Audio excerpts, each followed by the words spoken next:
Good evening, everyone. How are you all doing? Great, awesome. Today is actually India's Republic Day. And I believe that's the day when the Constitution was adopted. And that's exactly one of the topics we're going to talk today, because it talks about equality, justice, and unity, and of course, the social justice that I just mentioned. So thank you again. These are monthly chai and just chat sessions that I've moderated so far, of course, with the background team that helps make this happen. And this is our 16th month session. So we've already a year and a half or more going on different topics. Thank you. And we've had excellent expertise and panelists join us. And today we have an extra treat. We're trying this out for the first time. And we have people from Ukraine, young kids from Ukraine joining us. Hi, you can see them saying hi to us. So thank you. So panelists, you're lucky that your voice is being heard in Ukraine. Wow, that's so awesome. I'm really liking it. And I'm sorry that you're missing the chai and the Indian refreshments that we have here, but don't worry, we're going to make up for it. So next time when you get to US, you'll get the chai. And so today we're going to talk about peace, and I'm going to briefly introduce the panelists in a bit. While you'll see their profile running on the background in the PowerPoint over here.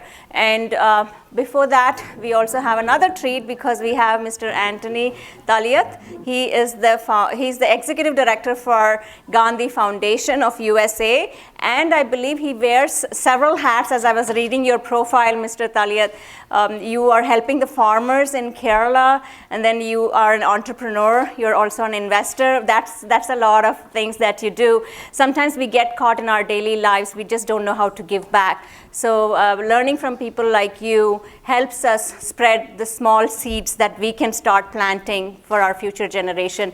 If you can come forward and give us the opening remarks, and then we want to move forward with the panel discussion. You have the mic right there.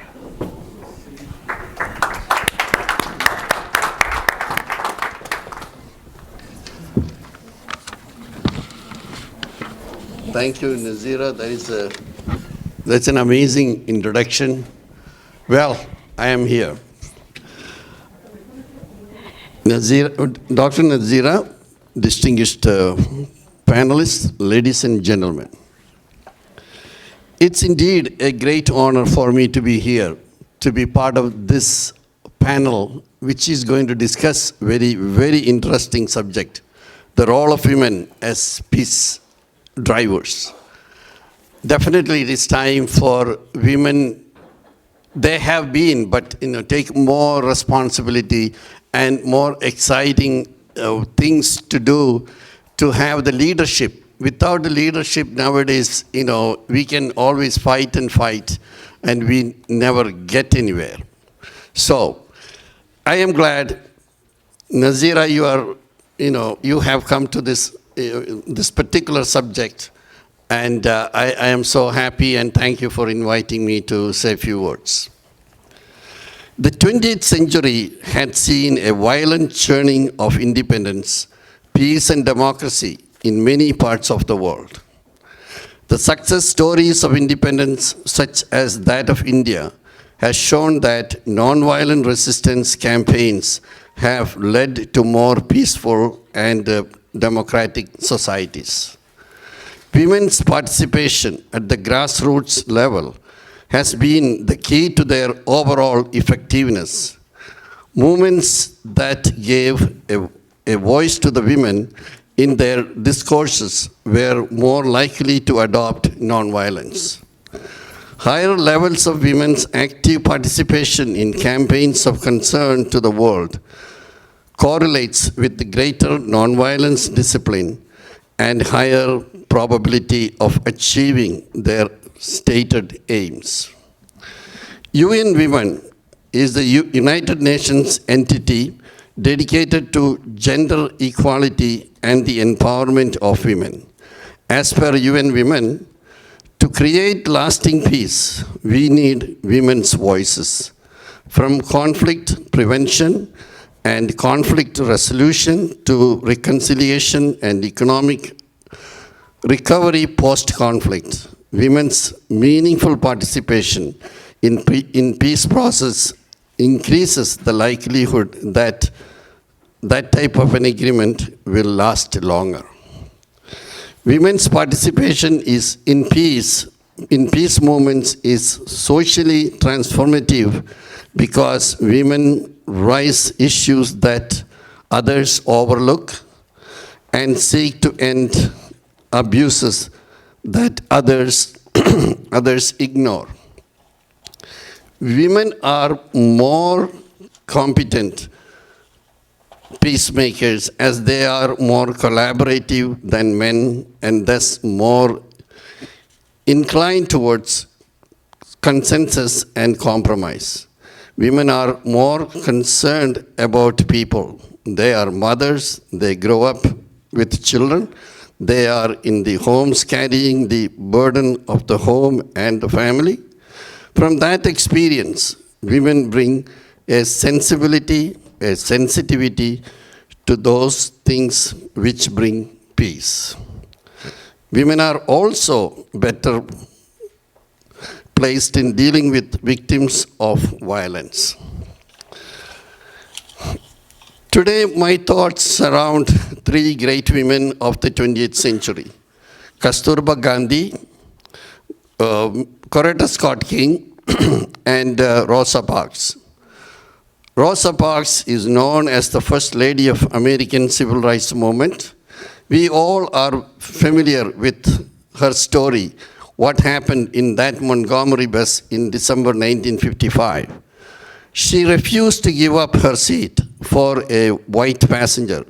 She ignored the law that was discriminating blacks and denying their fundamental rights. She was arrested and fined. It led to the famous Montgomery bus boycott in 1955.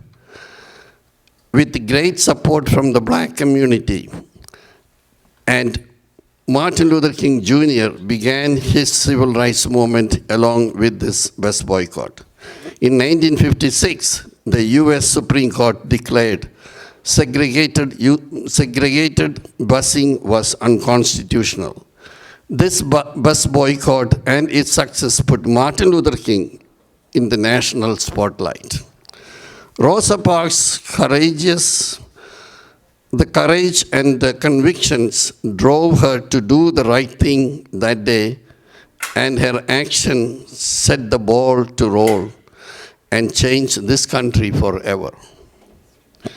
Mrs. Coretta Scott King, she was a real moral force behind her husband. She supported Dr. King's efforts every step of the way, and at the same time taking care of her family.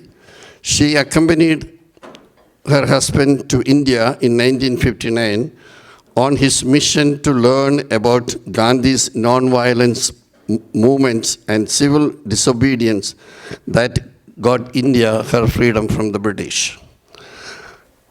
I had the great honor to meet with Mrs. King few times related to Gandhi and King events at the MLK Center.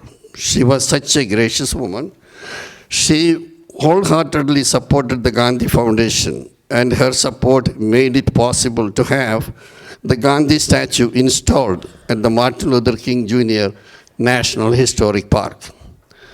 Mrs. King was a great moral force behind Dr. King, and she carried his legacy all through her life.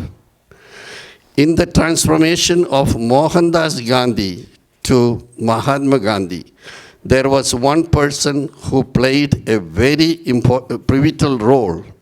It was his wife, Kasturba Gandhi. She had worked with him in all the great transformations of his life. Kasturba gave leadership to the women in Satyagraha movement and had been jailed many times. Gandhi has admitted more than once that he learned the art and science of Satyagraha from Kasturba. India recognizes her contributions and have many memorials built in her name. I would like to conclude my remarks with a couple of quotes from Mahatma Gandhi. If strength is meant moral power, then woman is immeasurably man superior. And the other quote, if nonviolence is the law of your being, the future is with women. Thank you. Thank you. Thank you. Thank you so much, Mr. Taliyat, for setting the stage for us. We'd just like, we have a small token for you for coming and joining us today.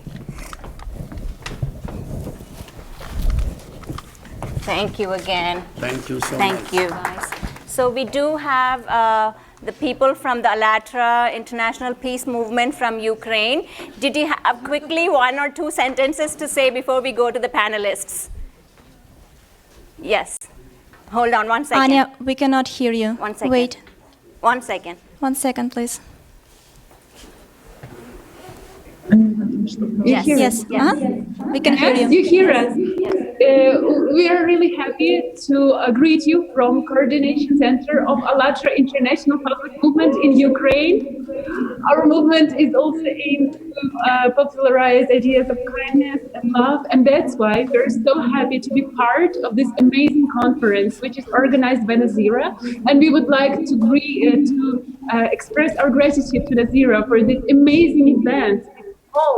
And that you collect so many great people together to experience, because our world really needs it. And we're really happy to be part of it. And we're just thankful very much from all Kyiv and from all our participants around the world, from ALLATRA participants.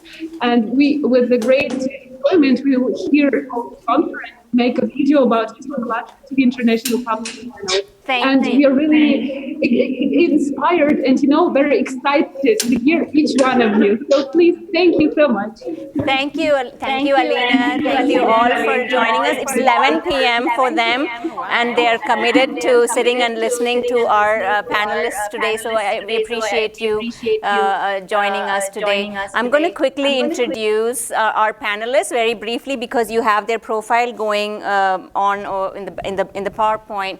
So Reverend Durley is someone I know from the past few years. He wears several hats, but is very committed to leading interfaith movement. He believes in empowering the youth, and we'll get to hear more from him soon. And Geeta Mehrotra is the CEO of the Vaswani Center, and it's a mission to create unity, peace. And just from listening to her, you'll see how calm and composed she is in spreading the word of peace and love. And that's what I see from all of you. The common thread is the peace. And Alicia Michael is the former Rotary governor, district governor of 6900, and has done a lot of international as well as is doing the public health in the domestic level as well. Thank you for joining us, Alicia.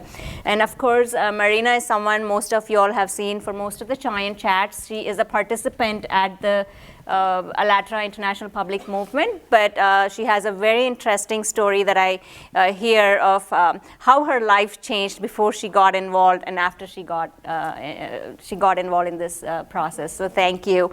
And of course, we have Becky Rafter, leader in the Georgia Women's, I call it WAND. Yeah. Women's Action for New Directions. Action for New Directions. And she's going to tell more about what they do. Of course, we want to know more about what new directions mean for women. So thank you for joining us. And Ronnie, you are a unique guest for us as well, because you turned something that was, and you proved it. You said someone's trash is someone else's treasure. So you have really proved that sentence, and we would love to hear from you soon. And Sumaya Khalifa, we've been crossing paths for the last 4 or 5 years since I've been in Fulton County government, and even after that. And thank you for your leadership in continuing to empowering women who are, who need that support continuously, and you are an inspiration for many of them. And Heather, I can't wait to hear your story and share it with our audience today, especially the story of Coretta Scott King's, the work that you did with her. So thank you for being here. And John, Everybody knows you. You are Atlanta. You represent Atlanta, the world of peace, the city of peace. So can't wait to hear from you as well on what you are doing in the local level as well as the international level. So thank you all for coming here. What I'm doing now is going to ask you one general question for all the panelists, just to warm up so people know who you are. If you can answer the first question briefly, and then I'm sort of changing the model because I usually moderate the questions, but I wanted to give you, after this first round, 4 to 5 minutes to talk about how you've spread peace, right? And then I'll moderate with some of the questions. So Reverend Durley, let's start with you. So what does peace mean to you? First of all, let me thank you, Nazira, for... And you can use the mic here. This thing will have the opportunity for our friends there to hear us. So just have it here. Okay. Yeah. Hello, our friends from Ukraine. It's so good that you stayed up tonight to listen to us. We're pleased to come today, and I want to thank Nazira so much for bringing us all together. Today means a lot to me because we're celebrating the 90th birthday of Dr. King.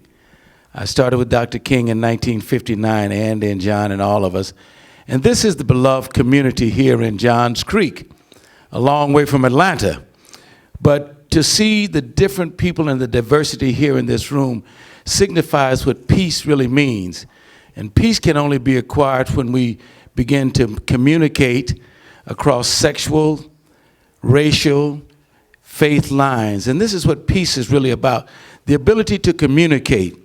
And in order for us to communicate, to really develop peace in a world that's so divisive now, a nation that's going in so many directions, we need the peace that we're talking about here. And peace is predicated upon 3 primary principles. 1, do I understand you? Do I respect you? And can I trust you? If we can work toward understanding each other, respecting our differences and our diversity, and trusting each other, then we can begin to communicate and we can have peace that surpasses all understanding. And I think that that's what's so important about you brought us here together, to begin to understand as I meet different people from different backgrounds. I'm elated, and I'm sure that Martin Luther King would be too, I know Coretta and others, just to see this kind of gathering in the state of Georgia. It's a long way since 1957.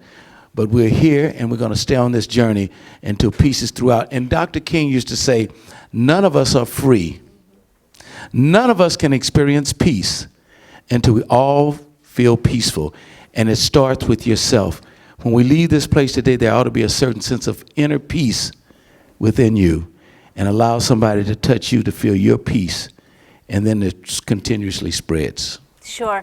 And Reverend Durley, I should have told you the spelling of the peace that I asked you was P-I-E-C-E. I'm just kidding. Well, I just gave you quite a few pieces. Understanding, respect, and trust. Those are the pieces that cause peace. Those are integrated pieces. And that's what brings peace, all the integrated pieces that I referred to. And you are indeed a wise man. We have a lot to learn from you. Geeta, next, please. Thank you. So now which piece am I addressing? The real peace. See, when life breaks it up into pieces, then it is the peace that will unite you within yourself, to your environment, and to nation at large. How can there be peace in the world or in nations when our own families and our own selves are not in peace? So the peace is of 3 types. Om Shanti, Shanti, Shanti is first peace within yourself. That's the psychological peace, the turmoil that we have within ourselves. Then it's the peace with other people and your surroundings, that's your environment. And then there's a peace among nations. So I understand peace as a high vibration that I can give and receive, just like you would do a currency, like a dollar bill you give and receive. You can generate peace in yourself and then pass it on to others. And this gathering gives us an opportunity to create a higher vibration because always the sum is greater than the part. So this is a beautiful opportunity you have given us, and we are grateful for that. Thank you so much, Geeta. And Alicia, so the question I want to ask you is, which is more important, freedom or peace? Oh my goodness. How did I get this question? So lucky me. I must say that I believe peace is actually is so important, and freedom can come after peace, right? Yes. So if we don't have that understanding and that peace within ourselves and within our communities, it's really impossible to be free. And I will say that something that was just mentioned, the only way we can get there is through trust of one another. We tend to become very siloed in how we work together, or work separately, and then we struggle to work together, and we struggle to trust each other, and it's worrisome to see all of the things that come from the distrust that we now have in this country and internationally. And it's affecting people in so many different ways.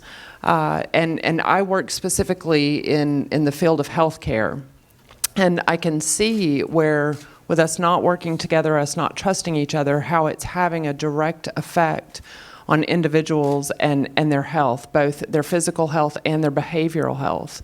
And until we can break down the barriers, until we can continue to have events such as this and come together as such a diverse group and work towards one common goal, we won't be able to experience that true peace and therefore have that true freedom that we all deserve. Great, thank you, Alicia. That was a good answer. Marina, the same question for you. Which is more important, freedom or peace? That's actually a very, very good question. And what I think, so both of them are choice. So this is my choice to be free. This is my choice to feel peace inside. And but what I understood, that knowledge is very, very important. Without knowing who am I, it's very difficult to make a choice, because first of all, this true self who is making the choice does not exist in that moment. And the choice is happening somehow. So it's probably not my choice. And to be aware, to find your true nature, to find that possibility to choose, to be able to choose peace inside, that peace will bring you to freedom. But I'm not speaking about freedom like freedom of speech or freedom do whatever I want. I'm talking about like inner freedom, which is most important, which is like the beginning for everything. So if I'm free inside, if I don't feel any borders, any like situation can does something to me, so then I'm free. And that's, which is very, very important, that actually, so that's the question about purpose of our life. And purpose is to find that inner freedom and live there and stay there. So that's why knowledge is very important. Thank you so much, Marina. And there are a couple of mics over there as well, so I'm going to leave this for you four. And Becky, can you tell me, and if you can hold on to this so that people in Ukraine can hear as well, what is the color of peace?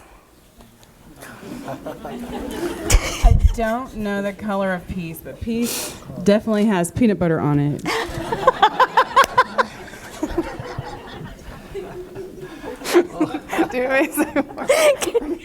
Yes. Can you elaborate? She thought it was going to be easy. Yeah. I was hoping the microphone wouldn't come to me. Actually, now everyone on the panel so far has a lot more inner peace than I do. I do think that's because I'm white. So the color of peace is not white. I think the way that white supremacy affects white people internally is so just maiming. And so I will say, though, that white is the absence of color. So, that's not right. So I would say that the color of peace is is a rainbow and also includes colors that we can't see because we're human, and so Right. we have so much more to learn from the earth and the creatures that we live with, who can see more colors than we can. That's not what you're looking for. No, that was good. No, that was good. The rainbow color. Yes, thank you so much. And Ronnie, if you can hold on to this as well. So, Ronnie, what image comes to your mind when you hear the word peace? Oh my goodness, Nazira, I really want to thank you, but I'm very jealous. You should give me her question because Okay. I deal with colors every day. You get both the questions. Oh yeah, you do colors every day. You do. When you think of peace, I will really, when we see peace, hopefully I'm from Haiti, where we always fight for equality, for job, for opportunities for the most fortunate, unfortunate people. And myself, I grew up in communities where things was very bad. I grew up in a campaign very far from the city in Haiti, where I experienced living with animals. I would say donkeys, pigs, and how do you say, goat? Yeah, you see all these groups together. Even at the time, if a donkey gives birth to a young baby, you see all of them group together. They don't want to leave the baby behind. But us, a human who have so much intelligence and to create opportunity for each other, to embrace each other's values, no matter what we look like, no matter how we speak, but we don't spend time to embrace each other. And we create a war, we create other area where we divide each other, we separate each other by how we see each other. To me, peace is very hard. And as we celebrate 190 years of Gandhi birthday celebrations, and if you look up today and see and look at United States as the foundations of democracy, and we're still not able to elect a female as the president, that's not peace. That's not equality. And we look at other countries where female are abused by male, that's not equality, that's not peace. And we look at every demographic in our society today, and peace, is it really peace? And other people are fighting every day. Recently, I was in Congo, and I saw people on the street and are fighting for freedom. We see a young man with a gun and shot all the people in front of them with no avail. And we on DC, somebody won on a car and killed a young female. That happened recently. And we see in North Carolina, a young male decided to take a gun and shot everybody at the church, where it's supposed to be a celebration of peace. And are we really at peace? That's a question I ask all of you. Great, thank you, Ronnie, for putting the question back to us. So the question for you. You're worried about the question, even though I did say we won't do any gotcha questions. How important is peace to you?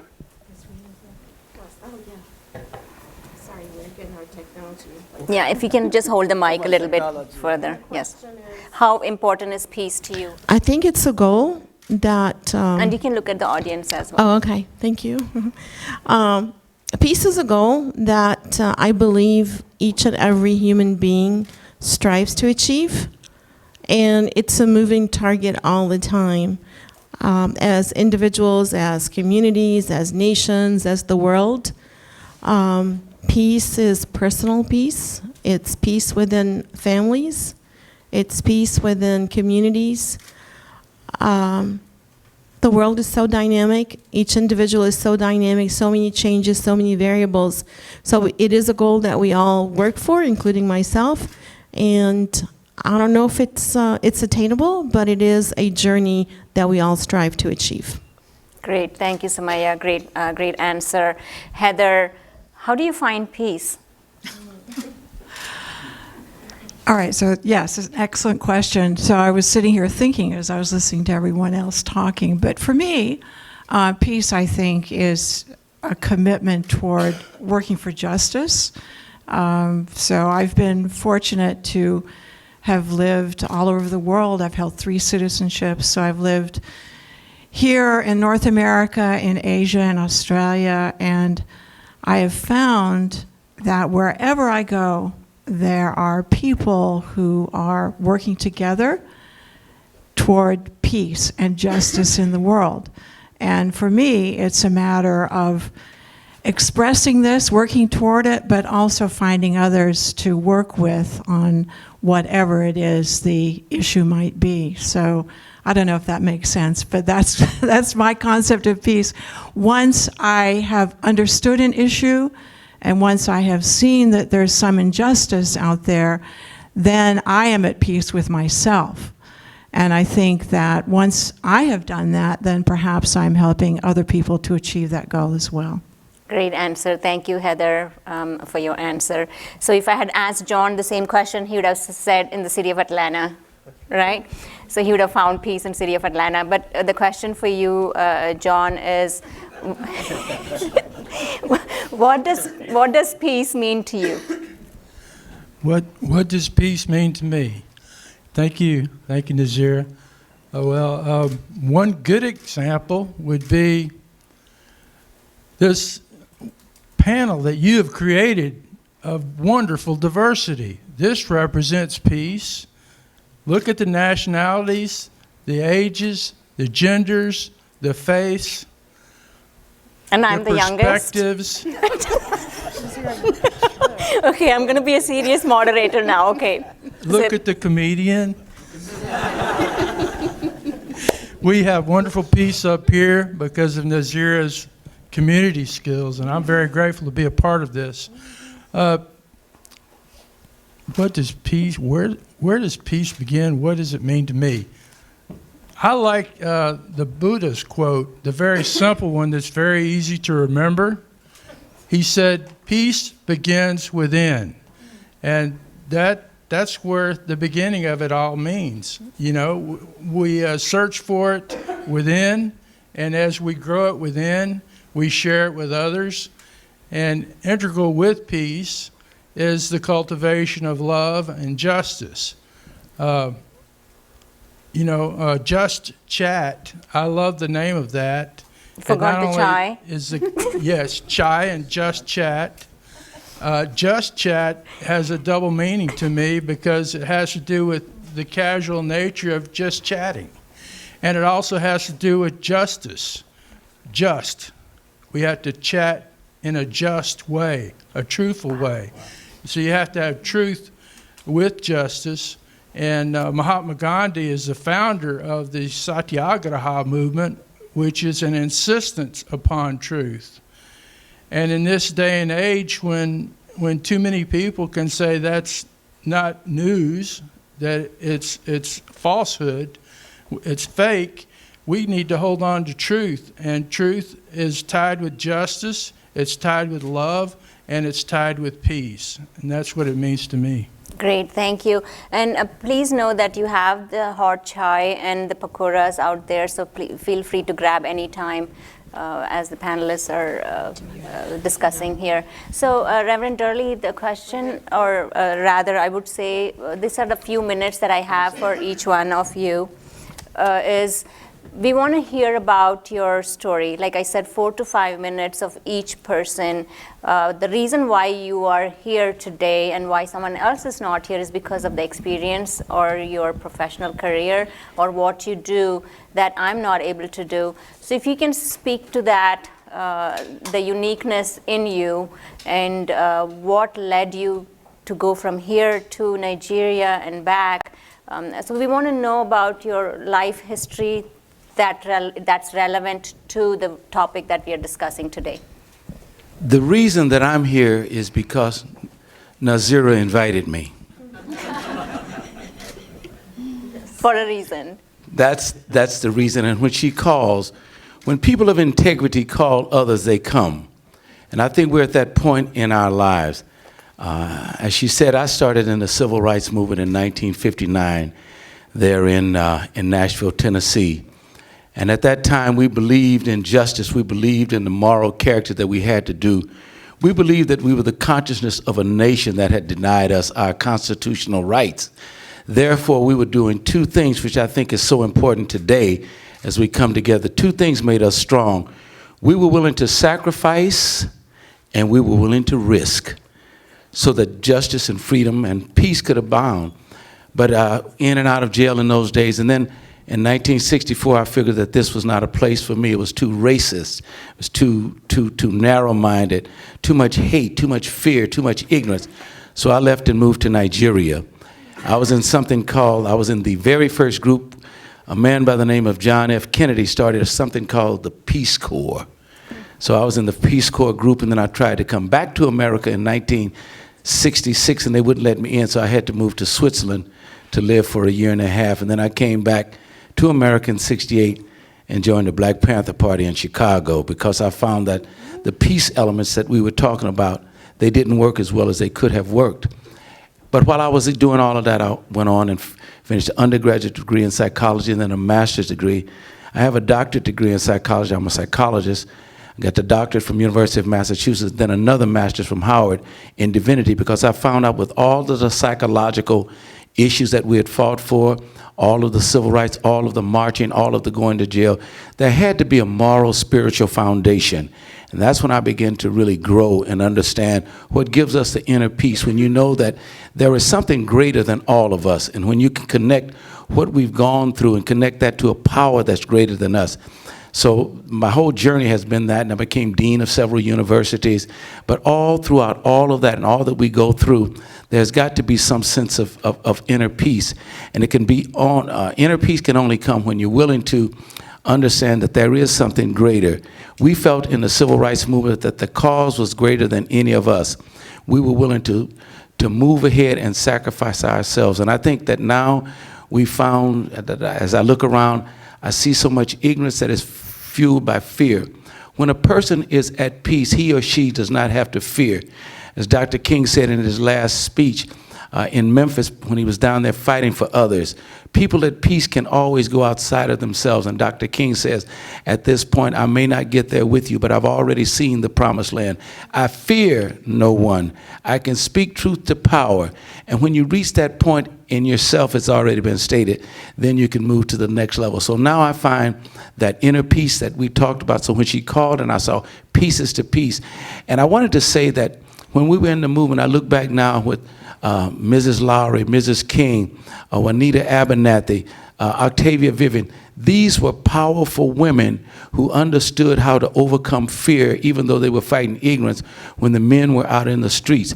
It was not a segregationist movement, but they understood a particular role, and when they came together, and after every movement, every march, they would come back home, and there was a certain sense of inner strength that would come. So I say, when you talk about the role of the women played in civil rights movement, and even today, I thank God 107 women in the Congress. Maybe America can finally get it right now that we got some people up there that are going to look at it from a different point of view rather than just a few privileged white men doing something. It's going to be a combination, and when we can do that, that has been my journey, and I'm continued to grow as I talk to people, as we begin to talk across faith lines, across gender lines, across sexual lines. I came up in a little narrow place where with homosexuality, I had to grow to the point of understanding people's sexual preference so that I could grow and be acceptance. And when you begin to accept people, you can accept yourself. And when you can accept yourself, you're at peace, and there's a certain sense of wholeness. And there's a certain sense of that you can reach out and not be fearful of anybody or any person. So that's been my journey. I've been married 50 years. I've got a grandson that's sitting in the Persian Gulf right now. He finished the Naval Academy in May, and I was always an anti-war person. I didn't want war, I hated war, and now I see my grandson sitting out there in the Persian Gulf, And so I had to learn and listen to what he had gone through for me to grow to the next level. So meetings like this, we all grow to different levels. As I listen to the other panelists, I continue to grow. And I'm almost 30 years old, so I'm still willing to, it's something funny. I'm willing to continue to grow. We both have something to compete now. I just said I turned 19 last year. Okay, well, we have the same. But that's basic to it. And the beauty is that we continue to alleviate fear. Fear fuels ignorance, and ignorance fuels fear, and that alleviates us in a hateful position. And when you hate other people, all you've got to do is point the finger. You hate yourself. And when you can begin to love yourself and love what you're about, then the fear lessens and the growth can begin to occur. And it's through communications like this. Very nice. Before Thank you. that, Yeah. I was going to just do a follow-up question with you. If you had to go 40 years back, would you do anything different? I enjoyed the wine that I drank. I enjoyed the fights that I was in. I don't think that I could do anything any differently, because everything that the times in jail, the marches, the hurts, the pains, they brought me to who I am today. So I don't know if I would do anything any differently, because I don't know what I would be like today. Right now, I feel comfortable in who I am and what I'm about and opening up. Had other things changed, had I not gone to jail, had I not marched in 1960, had I not been at the March on Washington in 63, had I not been forced to drink out of different water fountains and at the back of the bus, I wouldn't be who I am today. And I've got to say that to our children now, because sometimes I feel guilty that we protected our children so much that they don't have the resilience to fight the battle that's ahead of them. When they back away, when they feel knocked down, see, I can be knocked down now, but I'm going to get up because of what I experienced 40 years ago. I'm like the caterpillar that came out to be the beautiful butterfly. I had to fight my way out, and the fight has made me strong, and I'm going to keep on fighting. I'm going to keep on getting strong. Thank you for the last 40 years. Now, I didn't like some of it, but I'm glad I made it through, and I'm here today, right out here in Jones Creek. Somebody ought to be happy about that. I don't regret it. I was born to a 16-year-old mother, and I'm glad that she had me. Great, thank you. Thank you, very, very well said. Yes, the challenges really make us a stronger person and who we are. And Geeta, you have a wonderful story to tell as well, what led to what you're doing now. And if you can relate your life story, that the way you told me previously, to the relevant topic today. See, I came to this country because I was trying to find myself. I grew up in a small town, Mysore, in India, and my parents were immigrants from Pakistan. And going to school, like I wanted to study, and they wanted me to be married. But eventually I made it to finish my MBA, which was not a common thing among the community that I belong to, the Sindhi community. So I came here as a very ambitious person to achieve goals, to show that women can be educated, they can be powerful. And so that was, I was always going outward to prove who I am. And then I came across, with the blessings and grace, with Dada J.P. Vaswani. And I actually went to argue with him that why should we pray? You should be strong enough that you don't need any assistance. And when I went in his presence, he was so peaceful that I forgot to ask that question and argue with him. And few times we met, and then I started realizing that there's something in him that I'm not able to get outside. In the meantime, I had tried working, changing my clothes, cutting my hair. I thought those are the things that will give me happiness. When I was if I achieve something, that's going to give me happiness. But the happiness comes from peace. And the peace comes when you accept yourself as who you are. And that journey was a big journey for me, to accept that I'm not going to do outward things, but more focus on the inward journey. And that inward journey happened because of Dada in my life. And it also happened because when we came to this country and our community does not have a homeland, we don't have a state in India. And so I realized that I need to focus on giving something back to my own community. And my father, and when I was growing up, I thought, oh, I'll speak Hindi, which was very fashionable growing up in South. And my father told me, we didn't bring anything with ourselves but the language. Do you want to kill that language? So when I came here, I actually learned my Sindhi language over here. So this journey also taught me that I have to give, which was a natural thing. And when I started doing that, I found the power within me. So I didn't have to struggle, but I felt arrival. That arrival happened because I started working on silence and gratitude.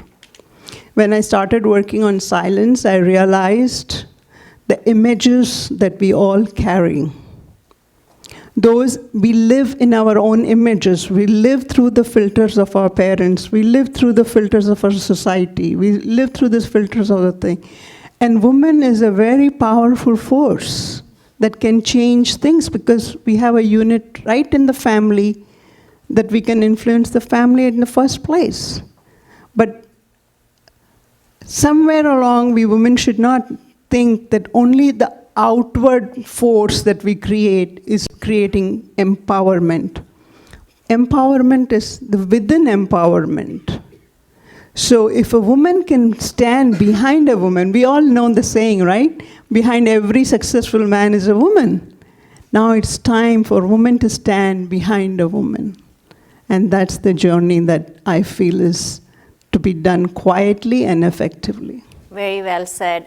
In one of the recent presentations where I was asked to come and speak, I told the group of ladies that no matter how many women or men come to empower you with speeches thousands miles away or thousands of people, unless you empower that within yourself, the speech will be a speech within that room. Once you go out to back your house, you're going to be the same person, so you have to empower the within of yourself. So thank you. You reiterated that as well. And thank you for your journey as well. And Alicia? Yes. So I had a bit of a non-traditional journey to the work that I'm doing now. I was a small business owner for about 20 years here in Georgia, and the business was non-traditional for a woman. It was an automotive repair facility. So I was basically a car mechanic for 20 years. It was not something that I aspired to do. I actually started as an office manager, and 4 years later I became owner of the business. And but through becoming a business owner and being in that industry, I was invited to join Rotary. And for those of you that aren't familiar with Rotary International, it is the largest service organization in the world, with about 1.2 million Rotarians worldwide. And these are all business professionals who come together to collectively have an impact on the service that's conducted in the over 200 countries in which we are able to operate. And so through that work with Rotary, I became a district governor, and I was exposed to a lot of different opportunities in not only in this country, but in other countries. So in January of 2016, I made the decision to sell my business, and I was asked to serve immediately after that as CEO of an organization that works through Rotary and deals in global public health initiatives. So in January, I sell my business, and in February, I am in Indore, which is in Madhya Pradesh, in the northern part of India, working on a 3-day campaign across Madhya Pradesh with the Rotary clubs to really to focus on testing, health testing of individuals who just didn't have the ability to access any kind of health care. And so I was spending about 16 hours a day going from village to village. Now, mind you, a month earlier, I was fixing a car in Carrollton, Georgia. So I had a lot to learn, and I'd spent a lot of time in Indore. It became one of my favorite places in the world that I've traveled. But I also worked in 9 countries on the continent of Africa, including South Africa, Nigeria, Uganda, Ghana, just to name a few. And I became very interested in this work. There was a strong focus on HIV, hepatitis C, but with the focus on that, it turned my focus in some of these areas to issues of women's empowerment. I kept coming home and I kept hearing these conversations where education was the key to all of this. And I had to look at a broader vision, and people needed to realize that education is only a key if a woman is allowed to be educated and has the right to be educated. And so I really wanted to start having conversations with individuals both here and abroad about how we empower women and how women have the basic human rights that they deserve.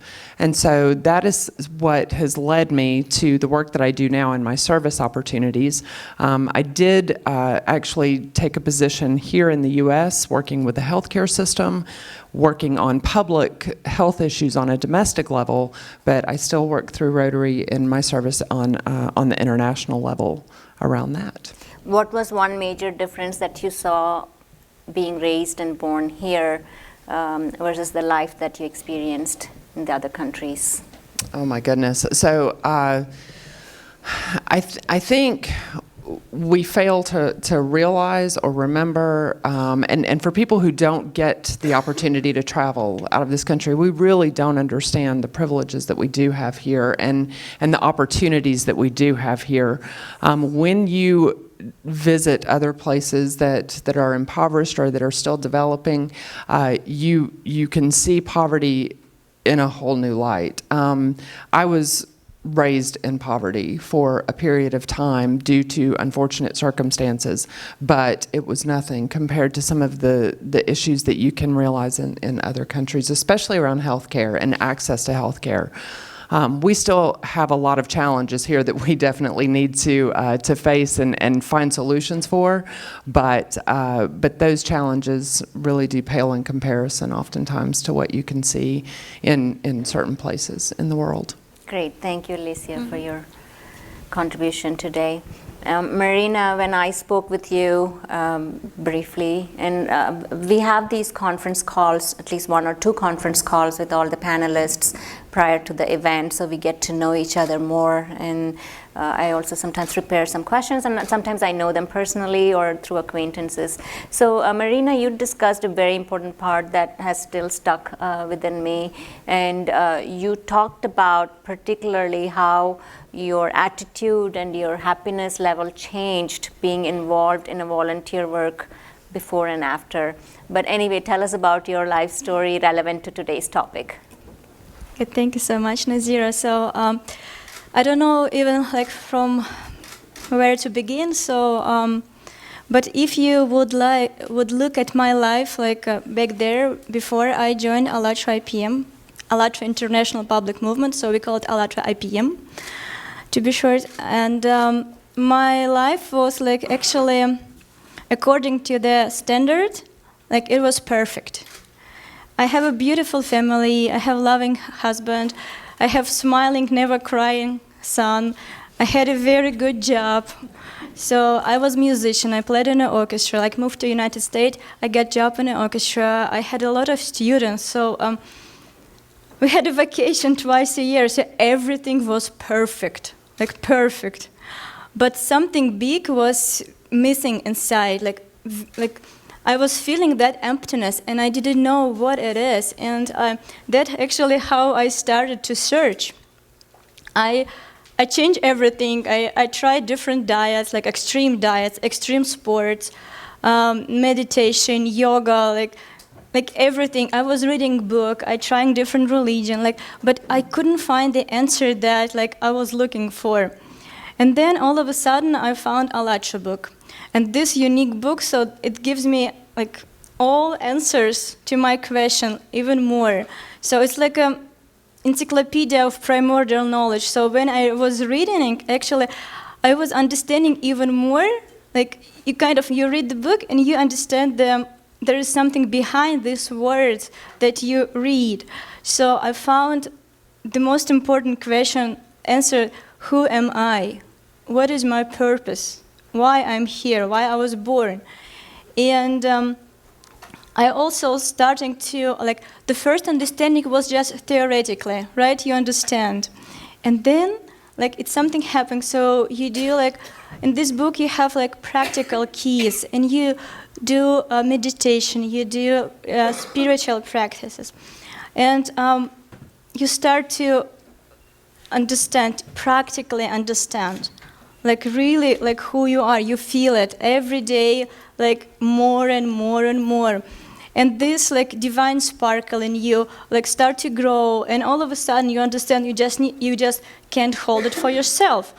You feel so happy. You don't feel that jealous, greed, anger, all this negative emotion does not exist anymore. And how can you not to share with people around you? And that's how I started to look for the people who also read that book. And I was so happy because I founded Allatra International Public Movement. And this unique organization, it's we call it organization, but it's actually the people themselves who are joining together to use their best quality to bring the best for things for our society. So the goal of that movement is the revival of spiritual and moral values in our society. So and this inner Allatra, this world that basically means just the happiness, kindness, all the best what we have. And you live according that inner quality and share it with everybody, who around you. And of course, that's just happiness. So, but happiness because you learn who you are, you understand why are you here, and you understand other people.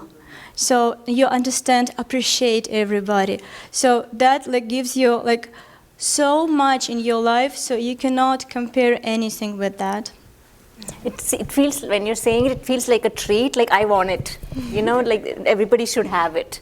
So thank you for that wonderful expression of happiness. But can you quickly tell one verse from the Hindu scripture or the Sanskrit and one hadith that you always mention? It doesn't have to be in that language. It can be a translation that you even recently mentioned about unity. I don't know. You recently mentioned a hadith from a Quran, and you mentioned a scripture from the Bhagavad Gita or the Hindu scripture. Or you can talk about it later. Are you talking about the conference that we had for the Universal Grain? So, so for right now, don't worry, we can come back to you. Yes. Don't worry, we can come back to you. But thank you so much, Marina. Yes, I just wanted to express that she's so much into interfaith that she knows more than a religious person about the other religions. I was really surprised with that. And Becky, why don't you tell us what has come? I'm so glad I can turn my neck this side. Yeah, I know, I'm sure. What has led to where you are today? Okay, so, well, I just want to thank you for having me here. I feel like where I am today is exactly where I'm supposed to be, here with all of you, and I really appreciate that. I have spent my life trying to understand oppression, understand the way the world works, and from a pretty young age. And partly that's because I was born in upstate New York and then quickly was ferried down to Tennessee and Alabama as my father went into seminary. And then as we traveled around the South, as he was the priest, Episcopal priest for different parishes. And oftentimes we were in rural areas, and if we were in a city, it was the church that was more of the out. Oh, wait, can you hear, what's wrong? Oh, the device. Oh. Hello, Ukraine. I love you. So we traveled around a lot, and I was always the outsider. So number one, I was in a northern household in the South. So I didn't get the same culture that my other friends had in their homes. And then we would move around, and I would be in public school, I'd be in private school, I would be in different schools even within one move. And so I just was always a new kid. I never really fit in. I always tried to be like everyone else. I tried to be, what you're supposed to be or normal or whatever, and I wasn't. But I always wanted to just be accepted and to have friends. I was scared to death to not have friends because I guess I was lonely. I don't know. So, and around when I was, I recognized injustice when it would happen to me, and I was like, well, I don't understand why this is happening to me. At a very young age. And then I would recognize it happening in the world. I'd be like, wait, like what? I don't understand what's happening. Or I was like, what's the difference between the Democrats and Republicans? Like, what are all these things about the world that are so heavy and never explained to anyone in school? And of course I had, the whole, sex, race, gender, sexual orientation, class, all of that going on too, and the different ways that those show up. And so I won't go into all that. Reverend Durley knows I could go really in on that. I won't go into all that. But I will say that I went to college at Agnes Scott College and became really politicized because I was learning about all of the things I grew up watching on TV about Iran-Contra and El Salvador and Honduras and Guatemala and all the things that the U.S. had done militarily in other countries and how that came to be and that we had done that. And that wasn't a good thing. You grow up and you're like, ooh, well, I'm Western, we're American, this is a good thing. I'm white, this is a good thing. I'm a girl, that's a terrible, terrible thing, but don't worry about that part, that kind of thing. And so to really try to unlearn what I'm used to as our country that's norm was what I wanted to do, but I didn't know I could do anything about it. So I learned a lot about it. And then I was just so frustrated, I didn't know what to do when I graduated from college. I was like working at the Smoothie King, I was all over the place. And I was like, I don't know what to do. And I was like, what color's your parachute? I work at a coffee shop. Everybody that came in, I'm like, what do I do? Like, I don't like what's happening, in Iraq. Like, what do I do? So finally I started volunteering at the Feminist Women's Health Center, and I had another job. And I started learning how to lobby. I started learning about the injustices that are happening domestically more in detail as I was involved with things that were happening internationally. And so I just, said, this is what my life is for. This is my calling, is to really try to make change and to help learn about that and explain to other people and to support where I can. So I started doing that. I was working at a NARAL chapter in Georgia, National Abortion Rights Action League, and then it changed to a bunch of other things. And I realized that's when I kind of got a big awakening about race in the U.S. and whiteness and racial justice and how most of the nonprofit industrial complex is very much steeped in white supremacy. So then I was like, okay, I really need to fight for racial justice, and I need to make sure that everything that I'm focusing on is really centered in ending racism, because this is what really fueled so much of our militarism in Central America and so many other places in the world, and this imperialist sort of Eurocentric Western America, great whatever. And so I wanted to focus on social justice in Atlanta. I just went to the first job that would have me. And meanwhile, I'm taking pay cuts. Every time I change a job, I'm like getting less money, and I'm supposed to be, I'm getting older, and I'm trying to I don't know. And so I went to a foundation called the Fund for Southern Communities. They were hiring a program officer and a development officer. And I was like, I'll do either. I don't care. I've been an executive director. Like, I can do it. Just you tell me what you want me to do. And they were like, you just do both of it. So I was like, okay, I'll do that. And I did that for several years. I went to grad school. I was like, I want to be a better director, a leader. I want to get some skills on how to like manage people, and manage finances. While I was in grad school in New York, I got involved in the movement for liberation there, and then I came back to WAND. They actually called me. I knew someone who knew someone who knew WAND, and actually when I was at Fund for Southern Communities, we gave WAND a grant for $5,000, and I remember Bobby Paul, who was my predecessor, sitting in my office at the Fund for Southern Communities, and she's like, and then there's no monitoring because of the Savannah River site, and there's tritium in the water, and the people who live in Burke County and Shell Bluff, and I'm like, this is terrible. I'm like, give this woman all the money that we have, and now, probably 15 years after that, no, it was just like probably 5 or 6 or 7 or 8 or 9 or 10 years after that, I applied, I interviewed, and I became the next director at WAND. And then I was like, oh, well, this organization really focuses on peace, but it doesn't necessarily have this intersectional analysis around ending imperialism and racism and really looking at the ways that investment in the U.S. Military-industrial complex has an effect on the least of these, as we learn. And so I just went about to really deeply transform the organization, and then just last year to really center the people who are most directly affected by nuclear weapons production, nuclear energy production, state violence in our communities. And so just last year I stepped down from being the executive director to make space for younger women of color to be leaders in the organization, so sort of practice what we preach.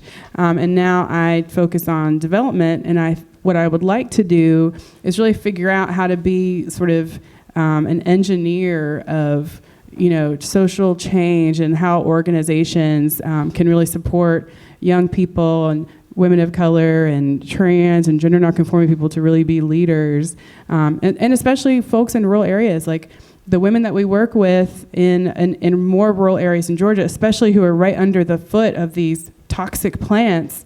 It's just a different culture, and so we have to really meet people where they're at, and then we have to really, really respect that, and then how are we transformed by our a relationship and engagement with other communities. And so that's what interests me when I really got politicized around our imperialism. It's just like, well, wait, why is the U.S. spreading democracy everywhere? Why don't we say, well, how can we be changed as a country and our culture based in our relationships all around the world with other cultures and other ways of being and other ways of thinking and being in relationship with the world? And so that's probably my long-term goal, is how to make sure America as a country is changed and improved by our relationships with other cultures and other people here and everywhere else.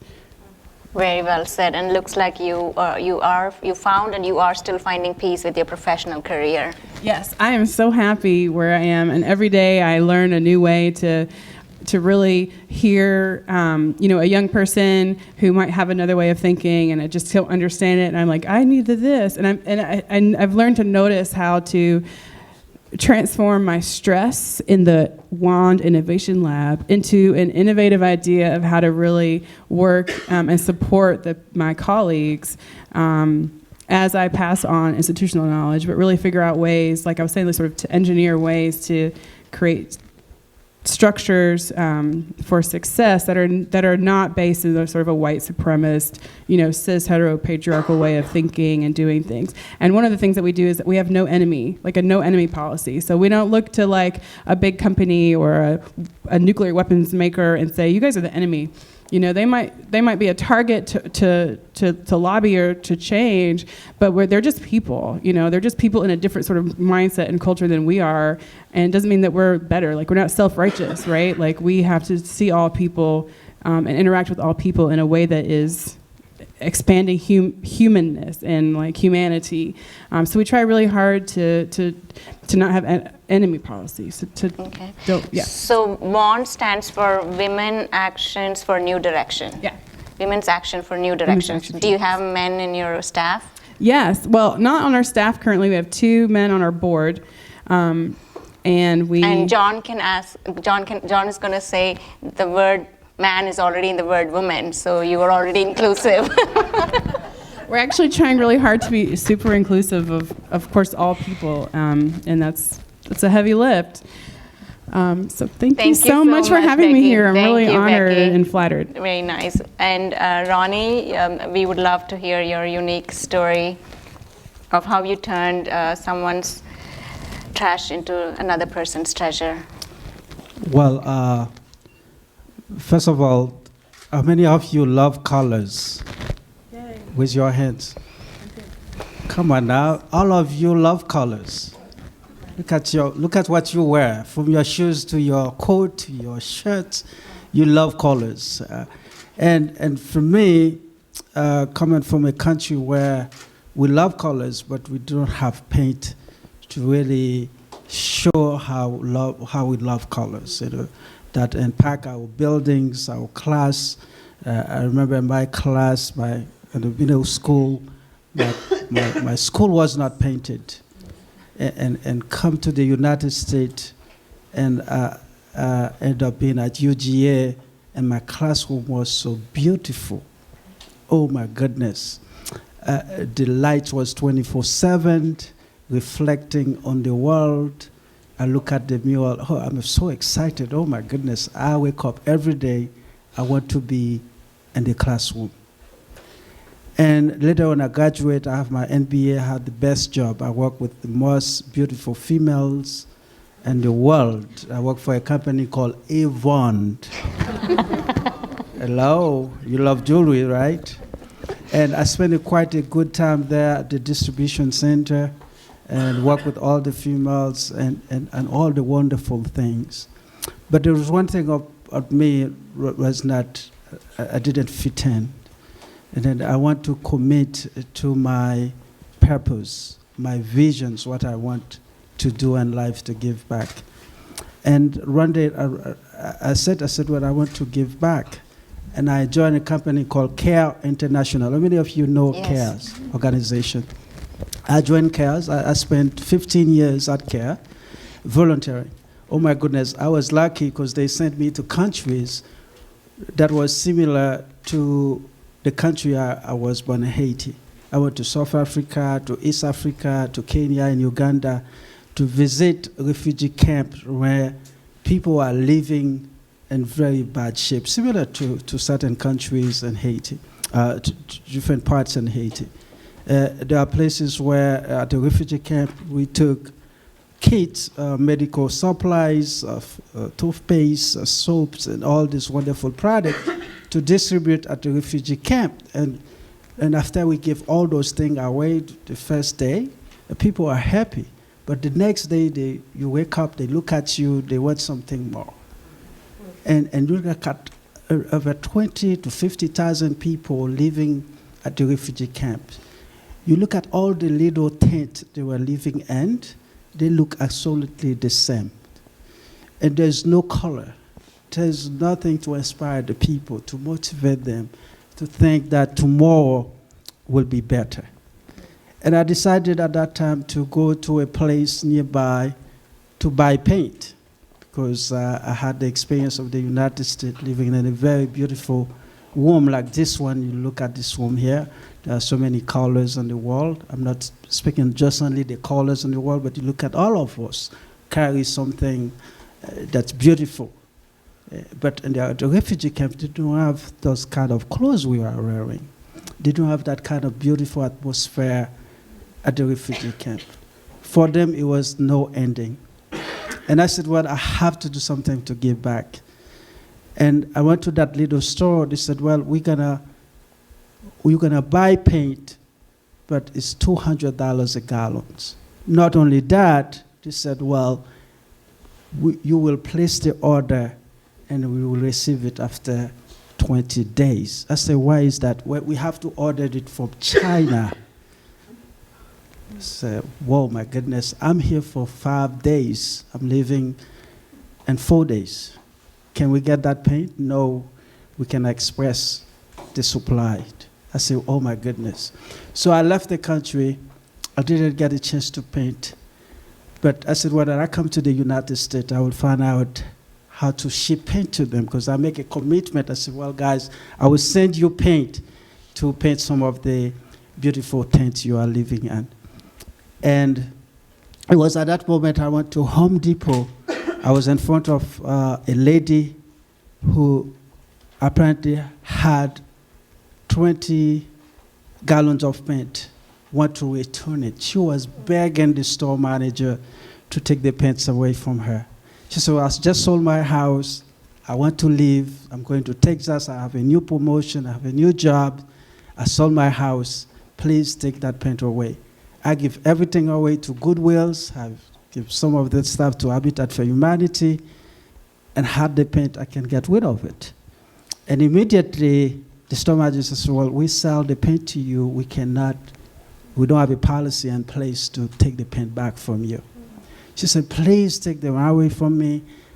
I don't want to throw it, to trash it. I want somebody to take it from me. And they said no. The store manager was firm and committed. He said, well, I will take that paint back. And she left the store. You know, female, when they are in a situation, they're stressed, they cannot solve a problem. But this is something I experienced. Wrong panel. Because my mother, I saw those faces in my mother's face every day when she tried to solve a problem, to feed us, to beg, for a bagging, and she couldn't get it, and that's the kind of face she had. And she left the store with those paint, and immediately I followed her.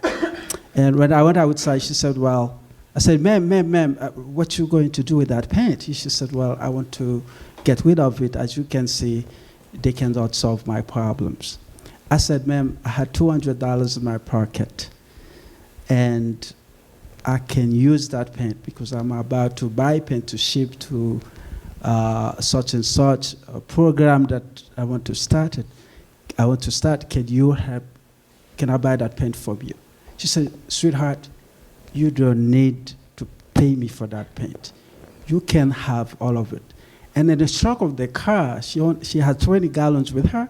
She had another 8 gallons in the back. That's 28 gallons of paint. I took all that paint from her. I went in my car and sit there and cried. I cried because I was in a country where people cannot afford it. And I look at the little tent where people are living. You can see the bacteria strongly attached on the wall, on the doors, an exterior surface and an interior surface where people are living in those little tents. They were not painted. At that moment, I said, oh my goodness, Americans are throwing paint away, are refusing to take paint from people. And there are people living in tent. If you're living in tent and at a refugee camp, you don't make any money. There's no bank at the refugee camp. There's no business at the refugee camp. There's no warehousing. There were no distribution center. There's no restaurant. People are living on their own. So that's when I found out that there's something I should do. And that's when I started with Recycle Paint. And throughout the journey, and we are able to now, we ship over 200,000 gallons of paint to people in Africa and West Africa, 20 countries in West Africa, and Central America, 6 countries in Central America, and the Caribbean, 7 countries in Caribbean. And here in the United States, we are able to bring colors and fully cities. If you go to Florida, to California, to Chicago, you visit some of the urban area where you see beautiful murals are being beautiful, designed entertainment for those people living in those communities. Our paint where we start the program. Even when I started the program, my friends look at me and said, we don't even speak English. How can you ask people to donate paint? My friend said, nobody will give you paint. And some other friends said it was too expensive to ship paint to other countries. Africa, oh my goodness, it's too expensive. The paint is too heavy. You will never be able to ship it containers. I will tell you today, we ship over 25 containers to Africa. We ship 12 containers to the Caribbean. And Haiti, there's a place called Jalousie. It was a city that was never, people were never able to paint there. If you go to Haiti, it becomes one of the most touristic places in Haiti where people visit there and bring money and their community. It's really inspire people and inspire people to do more. So, but my biggest accomplishment on my journey, since you asked, was last year we were able to donate 600 gallons of paint to renovate the King Center. Can you imagine? A little man from Haiti coming to this wonderful country with a simple idea, able to contribute to the dream of Martin Luther King, the greatest of leader of civil rights movement. So this is very, believe in yourself, believe in your journey, and have a mission, and stick with it, and never give up, no matter what other people think of you. Very nice, thank you. That was a very inspiring message, Ronnie. Thank you. Did your MBA have anything to do with your thought process? Oh my goodness, it has. That's a good question. When I first started my business, I would be very shortly, I didn't know what a 501c3 was. I was on the phone with a wonderful lady. She was my professor. She told me, Ronnie, you have to apply for a 501c3. She said, this is a brilliant idea. You need a 501c3. And I wrote down 501c3. And when I got home and tried to figure out what the 501c3 meant, and I actually put 501c3 as a phone number. I download 400, 404 501c3, nobody answered. I download 770 501c3, nothing. 800 501c3, nothing. And I call her back. I said, oh my goodness, I must missing something. She said, no. I called her and said, well, they give you number was wrong. I download all the number, the 501c3 you gave me, it didn't work. She said, no, the 501c3 is a number for your business. It's not a phone number. And that's where, education is very important. Throughout my journey, I reached out to my professors. They were the first people who gave a donation to my business was one of my professors and my MBA, for my MBA program. And to be responsible, to discipline myself, and during my assignment, my homework, to do research, and all that play big roles in what the business, and take responsibility. And also, I will take my experience working at Avon Distribution Center, how to schedule shipping and receiving.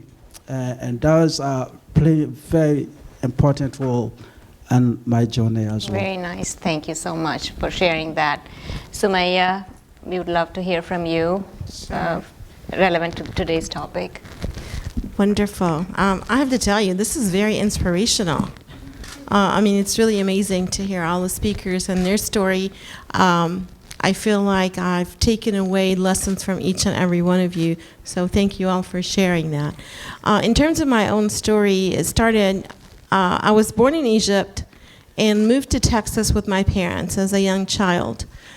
So it was a cultural shock because I didn't speak any English. I only spoke Arabic and French at the time. And initially, we were supposed to have been here for a year. And my parents' career and their choices, they decided that they're going to stay in the U.S. And growing up, I had multiple identities that never kind of came together all at once to all the people. I had my Egyptian identity, my Muslim identity, and my American identity. And I would like, and I thought it was just me, but I found out that just about everybody that I talked to, they have the same as well. And when I decided that I have so many levels of me, and to bring it all together and embrace who I am totally, I started wearing the headscarf, and I wanted to do something for the community. A lot of times people had very negative ideas and perceptions about Islam and Muslims. So the first thing they would say that even before 9/11, Muslim is a terrorist or women are oppressed. So I wanted to do something to bridge the gap, to be able to educate and to build stronger communities by doing that. So I started something called the Islamic Speakers Bureau of Atlanta, where we brought in Muslims initially who were living here. They were doctors, students, mothers, you name it. And we taught them how to speak about Islam and Muslims in the public square, according to the First Amendment guideline. And we had our first training session August 18th, 2001, right before 9/11. And 9/11 happened, people got certified to be able to speak on our own behalf, and word got out, 9/11 happened, and we did not know what to do with ourselves. Do we hold off until we find out what's going on, or do we move forward? Since the word had already gone out that there's a Speakers Bureau, we started getting calls, and we basically had to go out there and speak. I have to tell you that that experience itself has been and still is an amazing experience for me. Every day is a brand new day. There's so many stories in terms of talking with audiences, where I've been as the leader of the organization. I still lead it. We also found that through this process, teaching people about public speaking, about knowing the audience, all those things, and we have trainings for that, I have found that speakers who do come and join the organization have really excelled in terms of their profession, because they're more confident of who they are, able to speak. And by the way, most people, the second thing that they're most scared about is public speaking right after death. So overcoming that, we have seen that people's careers have really propelled. We also found ourselves to engage with leaders in the Metro Atlanta area, to engage with government. We started the first ever Atlanta Mayoral Iftar 2 years ago, and then we had another one last year. We created the 100 Influential Georgia Muslims in 2014. In 2016, we did the 40 under 40 Georgia Muslims. And that is a way for us to be able to tell our own story as a Muslim community to the outside world.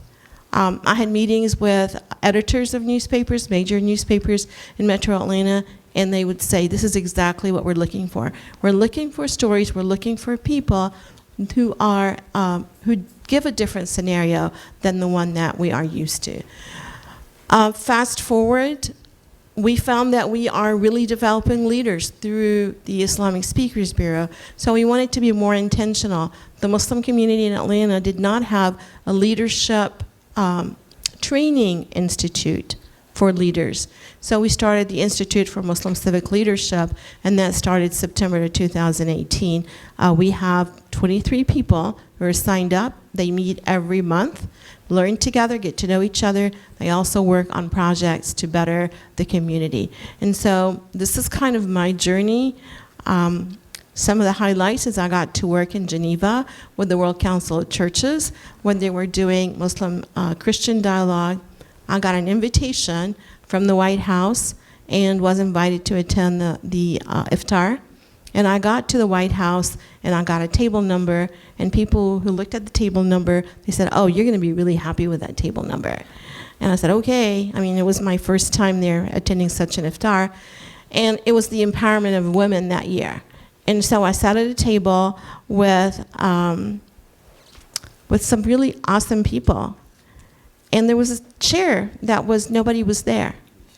And I was just thinking, who could be late for the president's Ramadan iftar? And so I kind of waited around, And when it was time for the president to come in, that was his seat. So I was just, wow. So that's my story, and I continue to be amazed at where we go and what we do. Thank you so much. Sumaya, hold on. You have one more question before we give it to Heather. You talked about all the positive aspects. Do you go through the negative aspects, or do you choose not to say anything what you go through on an everyday basis? I usually like to focus on the positives because I don't like to waste energy on the negatives. But I will mention some of them. I mean, for an organization to be successful and grow over the years since 2001, for the Muslim community, that was the first time to have a woman to lead an organization. So at the very beginning, I think it was, okay, she's here today leading this organization. Well, let's see what happens tomorrow. So there was this feeling that I heard through the grapevine that I was not getting my seat at the table because of my gender, and also because of doing interfaith work, of doing so many things that were so new to the community. So that was something that I think over time we overcame. And, in terms of the outside world, the misconceptions are still there. Whenever they see me, they think that I don't speak English, or I'm not an American, or. So I get a kick out of that, because what I like to do is just kind of start talking to them and really make my Southern accent really, really strong. And they look at me and hear me, and they say the two things don't kind of go together. So yeah, so those are a couple of things that I run into personally. Thank you for the question. Thank you so much, Sumaya. Heather, you have an interesting story to tell, especially you talked about, I believe, the British Raj just 2 days ago. Can you elaborate on that, and apart from what you were going to say? I'm sorry, what we were talking about? We talked, just 2 days ago, we talked about the specific incident about how peace and how Britishers were supporting or not supporting, and how they were happy with the decision here with Abraham Lincoln. So, we're talking a lot about women, and of course, this evening, and so it was a woman who inspired me to get involved in the movement, and it was when I was 6 years old. My family had come here from Canada in the 1950s, and my father was to teach at Emory University, so I spent, my family's from Western Canada, right, Alberta. So my first night in Atlanta, I spent the night on the Emory campus, and I woke up and I looked out the window and I saw this exquisitely beautiful black woman. She was wearing these bright, colorful clothes, and she walked with such grace. Now, I'm from Western Canada. There were not a lot of black folks up there. As a child, I never saw anyone black. So this was transformational for me. I thought, oh my goodness, I can still see her. I still see this woman. But this was the 1950s, and it was in the heart of Jim Crow, right? And it didn't take me long to realize black folks were treated differently. So Reverend Durley, when I was at the old Sears building on Ponce de Leon, I saw those two water fountains. One said white and one said colored. So I was with my mother. This is when I was about 6 or 7 years old.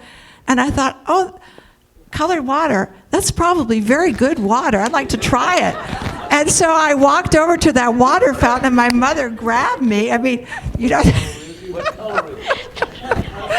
So, but it didn't take me long to realize, as I said, that black folks were treated differently, and I spent my whole life growing up trying to understand what on earth is going on here. I went to Druid Hills High School. Some of you all might know that, close to Emory University. I would talk with some of my classmates sometimes, but I never got any substantive answers about anything, really, until I was 16 years old, and I was given a history assignment. And so I was working on this assignment. I was in the library at Druid Hills, which is on the 3rd floor of that building, And I can remember today, to this day, the sun streaming through the window, and I was looking at the Encyclopedia Britannica. And the Encyclopedia Britannica taught me, and this was, I ended up looking, when I was doing my research, I found Karl Marx, and I didn't know anything about Marx, nothing, zilch. But this particular day, when I was looking in the encyclopedia, Marx told me that people are treated differently for profit. And everything fell into place for me at that point. And it's still, I mean, that 16-year-old experience has stayed with me in virtually everything that I've done, because at the age of 16, I ended up writing a 50-page paper on this at 16. I can't believe I did that. And I'm sure I plagiarized everything. I wouldn't have a clue what I was doing, you know. But it just sort of altered everything. And then a few years later, what was another significant event for me is that in 1968, in April of 68, and let me just say, prior to 68, I got involved in movement things and anti-war, anti-Vietnam War events and so forth. But I had a friend who was teaching at Spelman College here in Atlanta, and she asked me early in the first week of April to come to Spelman to an event and spend the night on the campus. And so I said, yes, I'd love to do that. So then on April the 4th, Dr. King was assassinated. So I did spend the night on the Spelman campus. When I woke up, Dr. King's body was in state in Sisters Chapel. So I stood in line to pay my respects to the great man. And I was the only white person in line, but I didn't care. I wanted to pay my respects to Dr. King. And we went into, I don't know if you all are familiar with Sisters Chapel, but we went into Sisters Chapel. You can walk in one way and then go out the other. And there were pastors on either side of Dr. King's coffin. And they were wiping off the top of the coffin. And all I could hear as I walked into the Sisters Chapel were tears, people crying, sniffling, and so forth. And later on, I talked with one of the pastors who was there that day.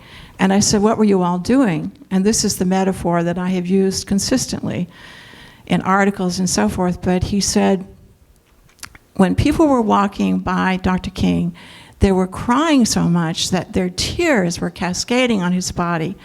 So the pastors decided to put glass over the top of the coffin. So this is what they were doing. They were wiping away the tears. That's the metaphor. Then I assisted in the funeral as well. I was driving for the Student Nonviolent Coordinating Committee, picking up people. I won't go into all of that. But I've been blessed to have been a part of this movement for justice, and it's not just here. I ended up marrying an Australian, and I was so glad in 1968, at the end of 68, to leave this country. I thought, there's got to be something better than this. This violence, this war-torn country, war-torn, I mean, the complaints about the war, but also engaging in war, right? But I go to Australia, and what do? I march against the war in Australia. I start working with migrants in need in Australia and so forth. So I decided if that's just who you are, that's who you are. So, and even if the so-called revolution, whatever it is, takes place yesterday or tomorrow or the next day, if you are of that ilk, if you want to assist people, that's just what you'll do. But now, when I was talking with Nazira, we were talking about the importance of collective action and people making the peace. As far as the Vietnam War is concerned, Karen San Juan, who's a Filipino friend of mine, she and another fellow from the Student Nonviolent Coordinating Committee wrote this book about people making the peace. And so they were saying basically that during the Vietnam War, it was the activism of the people in the United States that made the difference, that really ultimately ended this war. It really was, it was the critical factor in ending that war. So I started doing some more research into this about people making the peace. And I discovered that during the Civil War, this was another example of people making the peace. Now, what I discovered during the Civil War was that Britain was about to side with the Confederacy. Now, if Britain had sided with the Confederacy, chances are the Confederacy would have won that war, because Britain was benefiting so much from the cotton grown in the South. It benefited from the slave labor actually growing that cotton. So in 1863, Lincoln emancipated the slaves. Now, the working men of England were absolutely thrilled that Lincoln had done that. And they started holding all kinds of press conferences and press releases, and it was just huge, apparently, a lot of the PR work that they engaged in when Lincoln emancipated the slaves. So, and actually talking about Marx was also working with some of these folks. So they asked Marx to send a thank you note to Lincoln, right? So at this point, because of all of this huge response to Lincoln abolishing or emancipating the slaves, there's no way that Britain could have joined the Confederacy in that war. No way they could have done it. So that's just another example of people making the peace, and I'm sure that all of you all could find any number of scenarios along this line as well. I think we all need to be thinking about this and sharing some of those experiences or ideas that you might have. So that's what I wanted to share. Thank you so much, Heather. So I'm hearing more of peace within, and I'm also hearing more of what she's trying to say, the collective action of the people to bring about peace. Exactly, collective action. And we see it all over the world. Now, what we're experiencing right now in the United States with the Trump presidency and so forth, that's one of the positive things we're seeing is people are reacting, they're acting, they're organizing, and that's a good thing. Great, thank you, Heather. John? We saved the best for the least, best for the last. Well, thank you, Nazira. Yes, all of us know from the time of our youth the experiences that we have that makes us feel good. You know, whether it's a big ice cream cone or a nice present, we feel a sense of wonder. We feel a sense of contentment, a sense of peace. And later in life, we come to reflect back on those experiences. And for me in particular, I like the stories of my grandparents, my parents. And in Native American traditions, they have a saying that says, remember the stories of your ancestors to all our relations. And from my father in particular, he taught me about appreciating the beauty of creation, the environment, to always be kind to the critters, you know, the lizards, the snakes, you know, all the beauty of nature, the leaves, the trees, everything. And on my mother, she taught her 5 children, when we were going out into the community, she gave us a wonderful perspective. And indirectly from her, I learned that in a special way, all of us are sisters and brothers in our big family, our extended family, our global family, which is essentially one tribe. And it helped me to see everybody as being, you know, sisters and brothers who I may not have met yet, but yet they're still a part of our family. And it was a wonderful experience having that lesson from her. And when I went to school, I studied psychology. And I was thinking about moving from Texas and going to Florida to continue my education in marine biology. I loved the ocean. When I was a young boy, I used to go surfing. And in order to ride a surfboard successfully, you have to move in harmony with the waves, in harmony with creation. And there was a piece about that, moving in that harmony. And when I got to Florida from Texas, you know, my path changed. I became interested in gardening and landscaping. And I joined all kinds of organizations, and I learned about living in harmony with that more specifically. And around 1980, I started hearing about Atlanta. I'd never been to Georgia. I'd never been to Atlanta. And it was at that time that Ambassador Andrew Young was beginning to talk about Atlanta hosting the Centennial Olympic Games.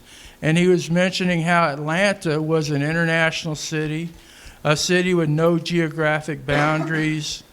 It had the world's busiest airport. And of course, there was the great legacy of Dr. and Mrs. King. And that really appealed to me. And in 1983, I moved here. And one of the most wonderful experiences I've ever had was eating at the Sundial Restaurant on top of the Westin Peachtree Plaza. That's the world's tallest hotel in the Western Hemisphere. And in 1 hour, it makes a complete rotation, and you can see the entire city from eating a meal. And that was a wonderful experience, and it was from that first meal in Atlanta that my specific vision about what Atlanta is and what it could become, it was founded there.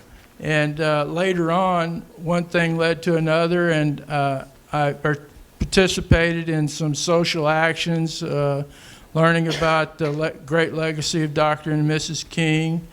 And then I became active with the Gandhi Foundation USA.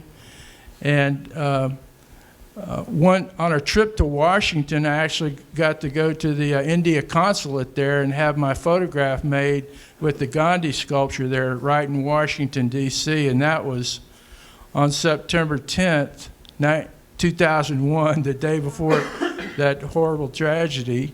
And there I was beginning the new millennium, standing there with Gandhi in Washington, D.C. And the next day, of course, I drove south back to Atlanta. And so I have that wonderful experience of staying connected with Gandhi's legacy. And it was primarily through Dr. King's legacy that I learned about Mahatma Gandhi. And I love that quote by Dr. King. And I have it right here. I must read it. He said, Dr. Martin Luther King, he said, Gandhi was inevitable. If humanity is to progress, Gandhi is inescapable. He lived, thought, and acted inspired by the vision of humanity, evolving toward a world of peace and harmony. We may ignore Gandhi at our own risk. So here's Dr. King telling us that our future is at risk if we ignore the great legacy of Mahatma Gandhi. And of course, Coretta Scott King was a great proponent of Mahatma Gandhi as well. And, you know, their legacies are connected directly through the day in which they died. They died on January 30th, in different years, of course. Coretta Scott King died January 30th, 2006, and Mahatma Gandhi died January 30th, 1948. And so their legacies are connected through that memorial date, which is actually next Wednesday. So I love the fact that Mahatma Gandhi also tells us to remember the great influence of women. Gandhi said, the future is with women. And I don't think he was being patronizing by saying that. I think he had an insight about the health of our family and how it could become more balanced if we celebrate the wonderful attributes and wisdom that women have. And, you know, that's where the real balance and equality is. What's especially exciting to know is that this is the 150th birth anniversary of Mahatma Gandhi. He was born 150 years ago this year. He was born in 1869. What's really exciting in addition to that is that his wife was born in the same year. So it's her sesquicentennial as well. She was born 150 years ago, so they have that. As we do our community projects, I hope that we will identify her with him and their sesquicentennial together. She was born actually 7 months before he was, so I imagine that she reminded him that she was his senior advisor. I know she did, because he could not have been as great as he was had it not been for her influence. And I know that Dr. King could not have been as great as he was had it not been for his wonderful wife, Coretta Scott King. And I love this quote, and I imagine that Mahatma Gandhi inspired this quote by Coretta Scott King. Coretta Scott King said, "Women, if the soul of the nation is to be saved, I believe that you must become its soul." She said, "There is a spirit and a need at the beginning of every great human advance. Every one of these must be right for that particular moment in history, or nothing happens." So this is our moment, and more importantly, the history is herstory. The effect that women have on this story of the human race, the greatest race, the human race. And I love the cause of peace, and I realize that I can't have peace within my life unless I help others to have that as well. None of us can have true peace within our lives unless we're helping others to have that as well. And I love that quote by Dr. King, and he teaches us how to be great in the best way. He said, everybody can be great because everybody can serve. And all of us are doing things within our families, within our communities, within our cities and our nations to serve, to give back, to express the gratitude that we have for what we've been given. And I think that's a wonderful thing that we can participate in, giving back, being loving and peaceful sisters and brothers of our global family. Thank you so much, John, and that was very well said. And of course, Gandhiji's quote on, "We find ourselves by losing ourselves and serving others." So I guess most of us here are sort of doing that and trying probably to still find ourselves or have found ourselves and are moving to the next stage, and many of you rightfully are doing so. We have two options. We can do a break and then come back for Q&A, or we can do the Q&A for the next 15 minutes and then go for break and then continue to network, and we can be here till 7:30. Yes, can you give him the mic? Oh, sorry. I wanted to say one thing that we're pushing right now, the last 6 or 7 years. We're very much involved, we meaning those of us who are in the civil rights movement. We believe that right now, when we look around the world, climate change, global warming, and environmental injustice is really at the heart of what we did in the civil rights movement. Everybody has a constitutional right to clean energy and toxic-free air. And so we're using that same kind of analogy. When I talk to these young ministers out in Chicago and places, and particularly other faith leaders, we've got to understand that God created a perfectly balanced ecological world for all of us to enjoy. But because of our greed, we're destroying the planet. And now the economic base, the health base is all shattering. So we've got to go back, and we're trying to apply some of the same principles that we used in the civil rights movement to inspire people to begin to go back to a simpler way of life, where we begin to respect each other, respect the planet, respect the plants, and respect the animals. And it's the same kind of energy that we're using now everywhere that we go. And it's so important. In 2007, I traveled with Barack Obama, and we were telling Barack about what would happen with nuclear plants and cap and trade and these kinds of things. And now we've got to stand collectively, because what good is it for us to talk about peace if we're all dead? Good. Very, very well said. So do you want us to just continue the Q&A for the next 10, 15 minutes and then a breakout? Okay. I would love for the audience to ask questions if they have. And maybe our guests, our Yes, friends and also from we Kiev have the Alatra, the people questions. from Kyiv as well to ask questions also. Any questions for the audience from what you've heard so far?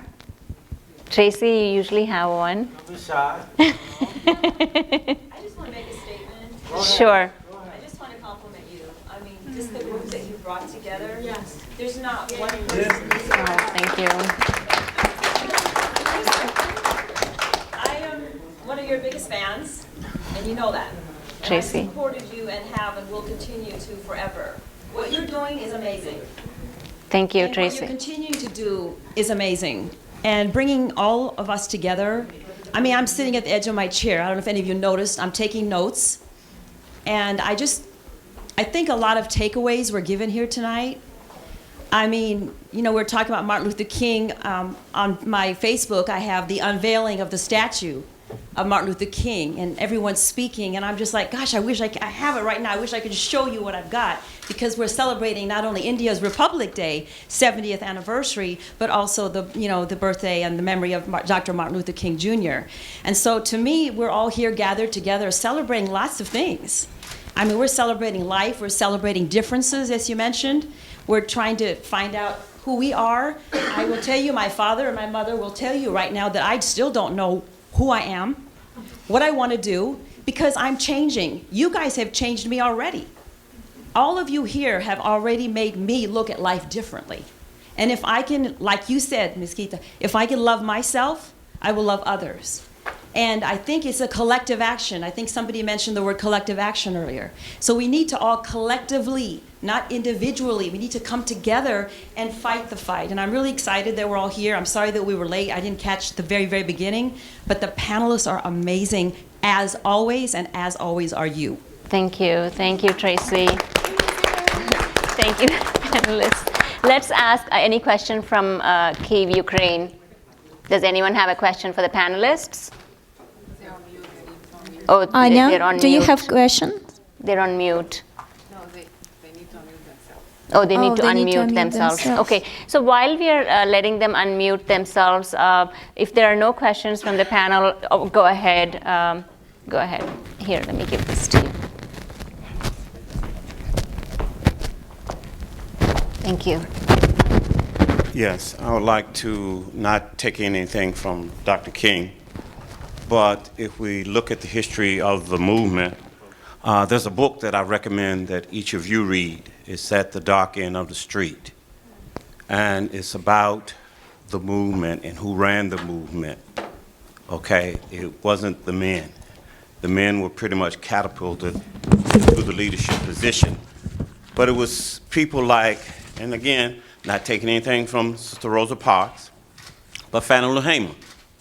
Okay, we tend to forget all of those that were in the trenches that get left by the side. So one of the things is that we have to study the history of the movement, and we have to start to write the narrative ourselves rather than allowing other people to write our narrative. Thank you. That's very well. Thank you so much, Bilal. Very well said. Thank you. Thank you so much. And do we have a question from, or any comments from the question, or we have the question ready? Yes, they're waving. I can see Okay. them. Okay. Do they have a question? We don't hear them. So is it 1 a.m. for you guys, and you're still awake? Isn't that commitment? Wow. Can you tell them to them? We're not able to hear you. Hold on. Wait. I think I know what it can do. Okay. Let me try. Do you want to put it? Okay. Wait. Yes, hold on. We're almost there. We're almost there. I need to just to find the. But we really loudspeaker. appreciate you, the whole team, for listening to us and listening to the various perspectives of the panelists. Give us 1 second, we'll figure it out. So as Marina is figuring it out, any of you, I had this whole questions prepared here, but unfortunately we didn't go into any of these questions because you all had so much interesting interesting stories about your life to say, which makes it real, right? You didn't have to make up anything. It's your real. Only you can tell your story. We really didn't talk about politics or government. Any of you, any comments on how much government or politics plays a role in peace, in creating peace? Any takers for the question? Go ahead. Do you want to give How politics plays a role in peace? Yes. Oh, it very much does, I believe. Each of us are citizens, and our responsibility is to give back in appreciation for what we have. And as we do that more and more so in a collective way, then the government becomes of the people, by the people, and for the people, and less serving of special interest and corporations. Thank you so much. Thank you. Go ahead. Geeta, you had a comment? Okay, let's see. Okay, can you hear them? No, we can hear you. Okay, do they want to text? Do they want to text? We love you. Well, maybe you can do something with this sound. We can hear you now. Yes, you can hear us? Lido, can you close your window? Yes. Yes. Go ahead. Go ahead. Yeah. Oh, great. We wanted to say, no echo coming. Okay, good.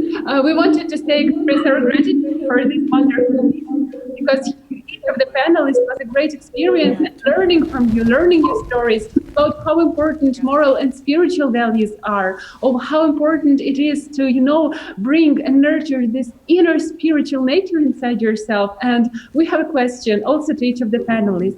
In the Universal Brain Project of ALLATRA International Public Movement, we research common spiritual values which are in each religion, like in Hinduism, Zoroastrian, Christianity, to bring and connect people together.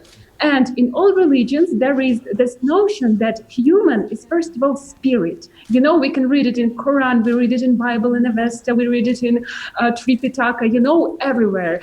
And so this is the question: how do you think, in order to bring back, to find peace, how important it is for people everywhere on earth to come back to his own spiritual nature, to discover it, to discover his real self, his true self, this internal ALLATRA, how important it is for people all around the world to cognize themselves, first of all, as spirits, and as one of the panelists said, as one family, because we are all united in spirit. And so this is the question, and we will be really happy to hear answers.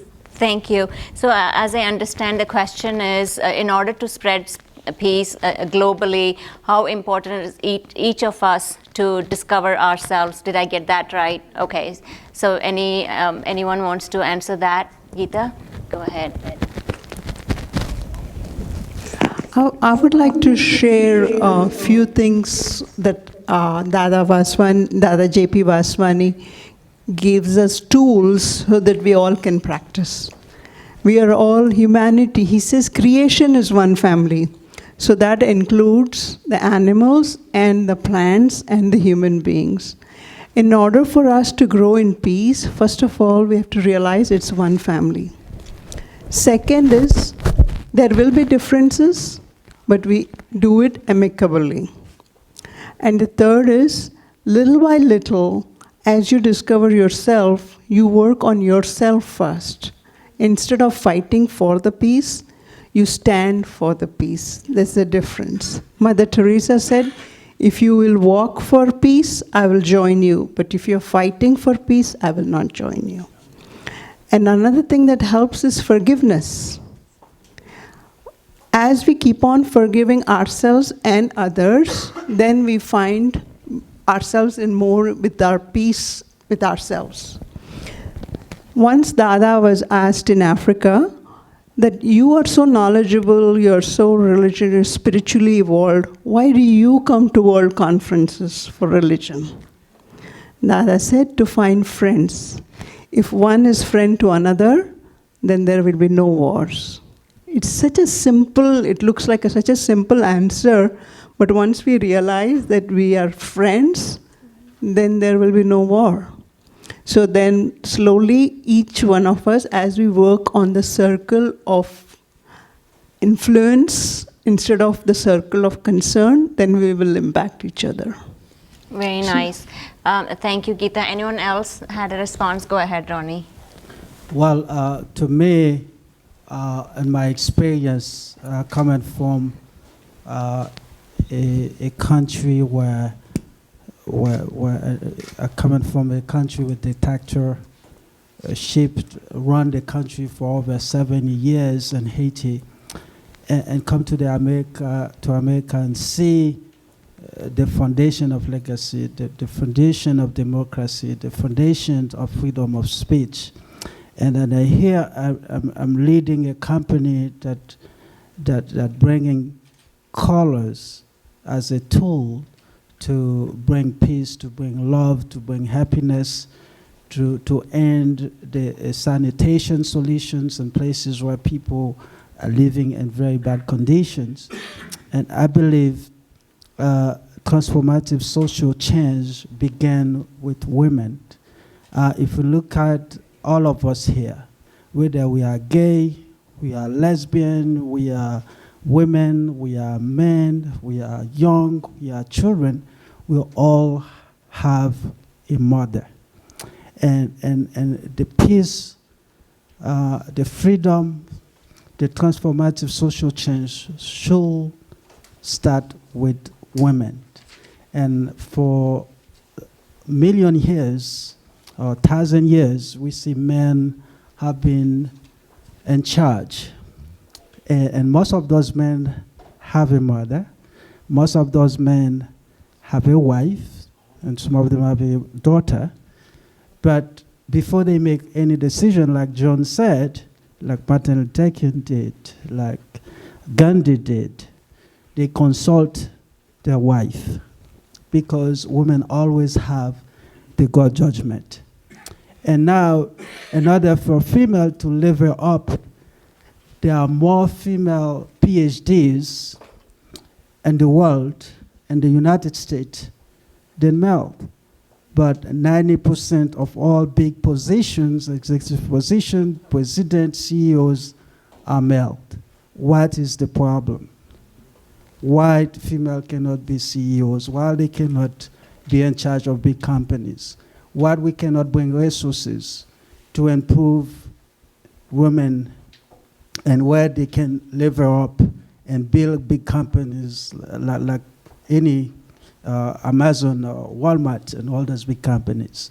So this is the same frustration we face as immigrants. Come to a country where we don't speak the language. People look at us how we look, how we speak, but they don't look at us what the value we bring into the social change, into the transformative social change. So having females, and please, I'm speaking from my experience, my first boss was a male. I can tell you it was the worst time of my life. When I transformed to have a female as my boss, oh my goodness, it was the peaceful moment. I thought I was the genius. To the male, I was nothing. I have to prove myself, and nothing I did was valued. But to the female, oh my goodness, ready, you come up with that idea? Let's do it. I believe female has a big place, and we need to give female accountable in so many positions. That where we will have transformative social change and have peace in the world. Very nice. Heather, you had the answer. You had a answer to the question. Well, I just wanted, is this on? I don't know. It is. Yes, it's on. So I just wanted to mention that Reverend Early was talking about being respectful of the planet, of the soil, of the animals, and so forth. And so I think one of the things that we don't talk enough about is the role that women played in agriculture, because now my work for about 23 years was working with farmers across the South, working with black farmers, helping them hold on to their land and involved in cooperative economic development. One of the things I discovered as I was working more in agriculture, that throughout the history of our existence as human beings, largely, of course, on the African continent, that's where we all come from, but women were the gatherers. The men were out hunting animals and so forth, but we were gathering plants for the sustenance of our community and our families. Now, it's thought that women are the ones who were the creators of agriculture, because we would have been the ones witnessing, seeing what was happening with plants. But now this might be sort of a controversial statement, because I know we have a lot of religions represented here. But with the advent of agriculture, and the first time we saw agriculture actually was in the large deposits of grains in Iraq, in the Tigris, where the Tigris and the Euphrates intersect. Okay, so when human beings began to see that they could be stationary rather than seeking food through hunting and gathering, that's when a lot of exploitation started as well. Now, prior to that, in the African continent, in most religions, there were female goddesses, right? But with the advent of agriculture, the goddesses were taken away, and I think it's because they wanted to have a male god that would make sure that the workers were compliant. That was not just true in the African continent and ultimately in Europe, but also in South America, where they wanted to make sure that the god was male. So I would like to recommend that we begin looking at female goddesses and studying this and understanding it, right? And understanding the role that women have played, just generally. So thank you. Yeah, and Can I add something? Yes, go ahead. And actually today on our stand we have one picture that puts all female goddess through the whole human history. Excellent. And we were studying that actually very, very deeply, because it's a very interesting topic. So that's for the very big reason we don't hear about female goddess anymore. And it's actually very, very, I would say, so we need to study that topic. Exactly. So please join us. So our Universal Grain Project is very, very interesting. So we are studying, scientifically studying all cultures, all religion from the world, even the religion that don't exist anymore. But we are looking for the source where they started. We started sacred texts. We're starting archaeology, everything that we can find to find out that universal grain of truth that united all of us. And when we see that, so we understand that we just use different words to define something, but we were all all the time we are speaking about one. We just call it with the different names. And when you realize it, that we are all the same, so there is nothing that we should fight for. And we also realize that there is nothing that separates us. And the all problems, all consequences that we see right now, in the world, all our, I would call it social disease. It's just the consequences of losing that universal grain. So we're right now that the idea is we are not friends, we are animals, we are, we need to fight for something. It's so popular through the mass media today. So I believe we really need to light up that topic of unity, friendship, to show everybody that we can survive only if we will be one family. Great, very well said. Can I just mention one other thing? Yes. Pardon me, I just wanted to mention that, and I meant to say this as well. This is rarely discussed, particularly in the Western world, but most farmers in the world are in fact women. And women control the whole agricultural system on the African continent as well, I need to say. Wow. And if you go to Asia, most farmers there are women as well. And you can look at the great work of Vandana Shiva, right, in India. So thank you. Thank you so much. And Reverend Turley, and as we finish, also, if you can start, after your comment, if you can start with a 30-second closing comments with each of the panelists. Starting with me again? Yeah, but finish I was your going comment. to say, since we talked about women, and we're talking about January the 26th, 2018, there's one woman that shut President Trump down. And I'm glad about it. I'm not going to get political, but I thank God that she stood up when men were walking in different directions.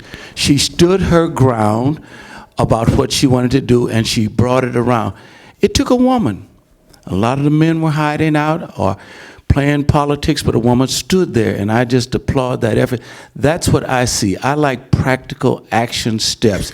And I think because of her stance, it's going to bring some people to a level of awareness.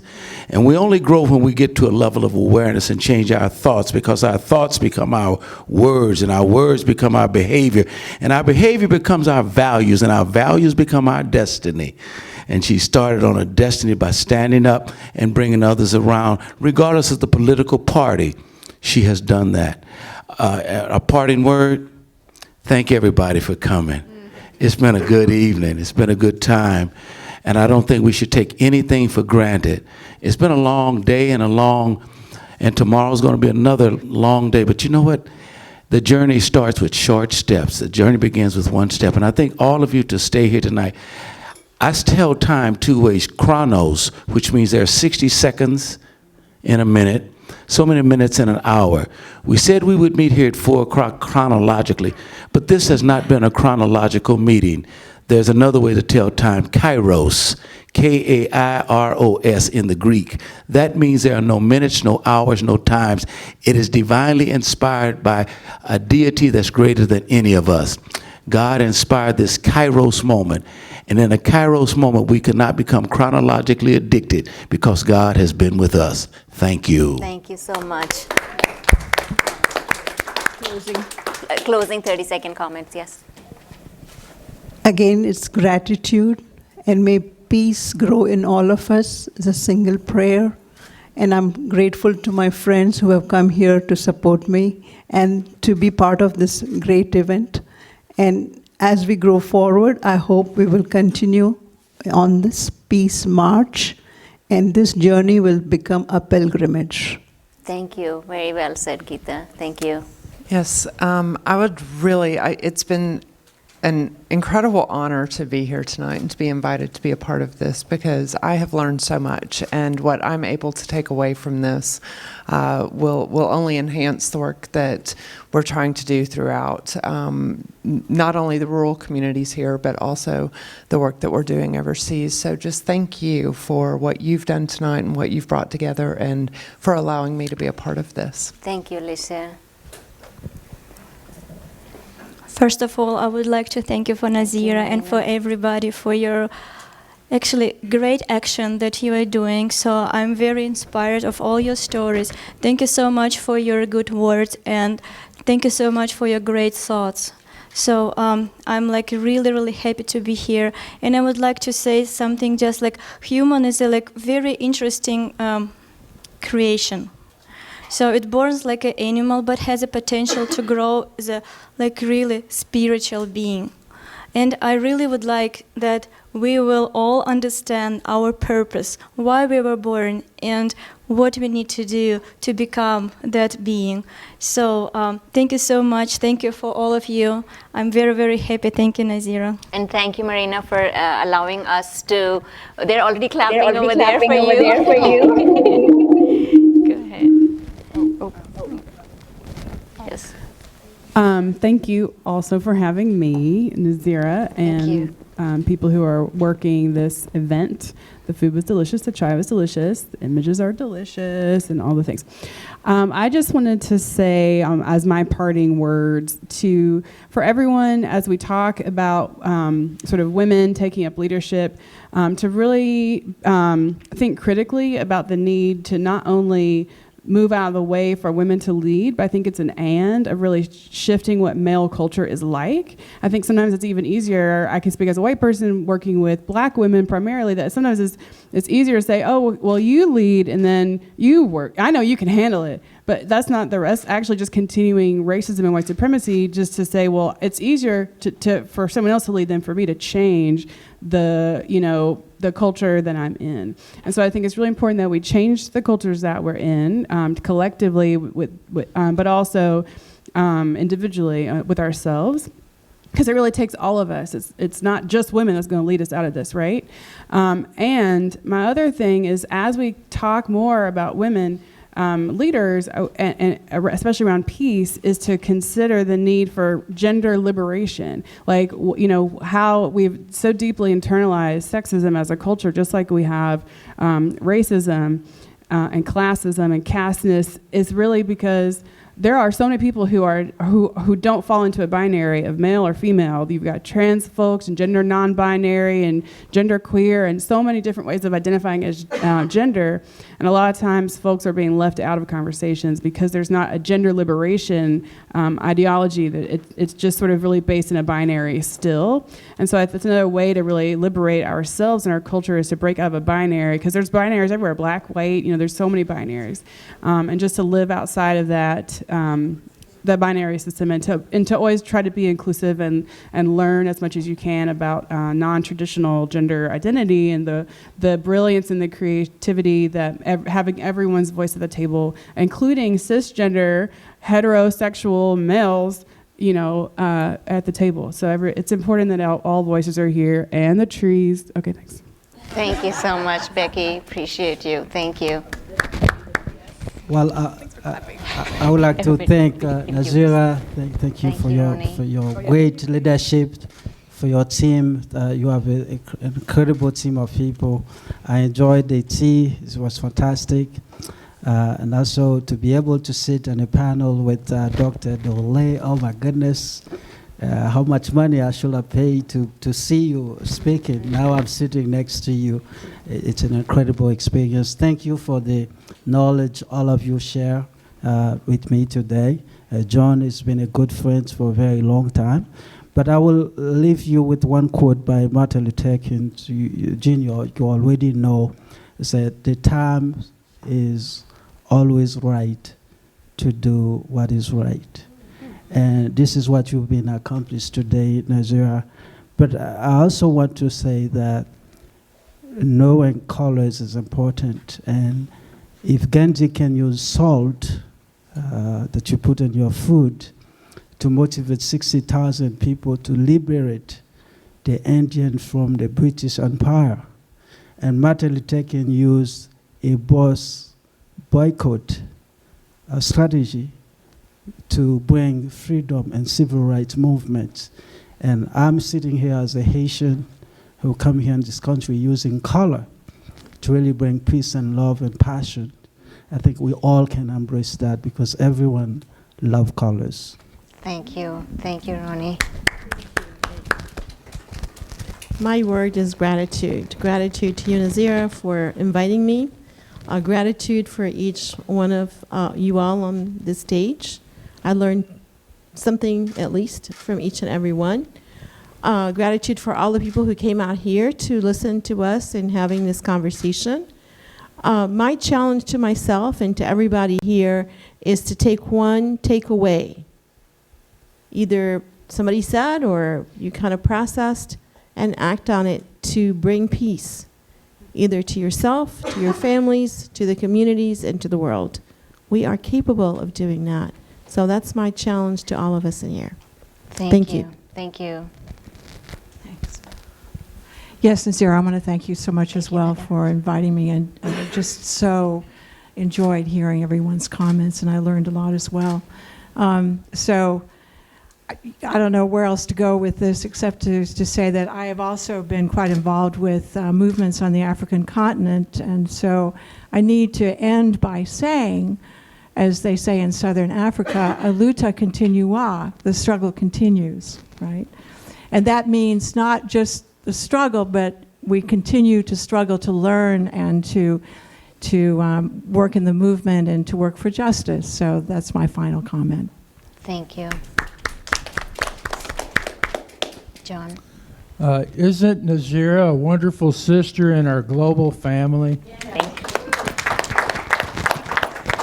And Nazira, Georgia, the peace state, would be very, very honored if you would lead us in some capacity in the future.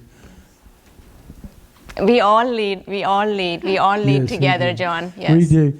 Yes, I love that point you made, Heather, the fact that around the world, more women are in gardening and farming than men. And gardening and farming is the world's most popular hobby and profession. More people serve in that capacity. And if that's not an additional point to be made about how women are building the health of our extended family, our global family, then nothing can be. I wanted to share this other quote real quick. This quote is by the Dalai Lama. He's an official part-time resident of our city, and this is the 30th anniversary of his Nobel Peace Prize. He said, "Atlanta has a great significance. Visionaries such as Mahatma Gandhi and the Reverend Martin Luther King Jr.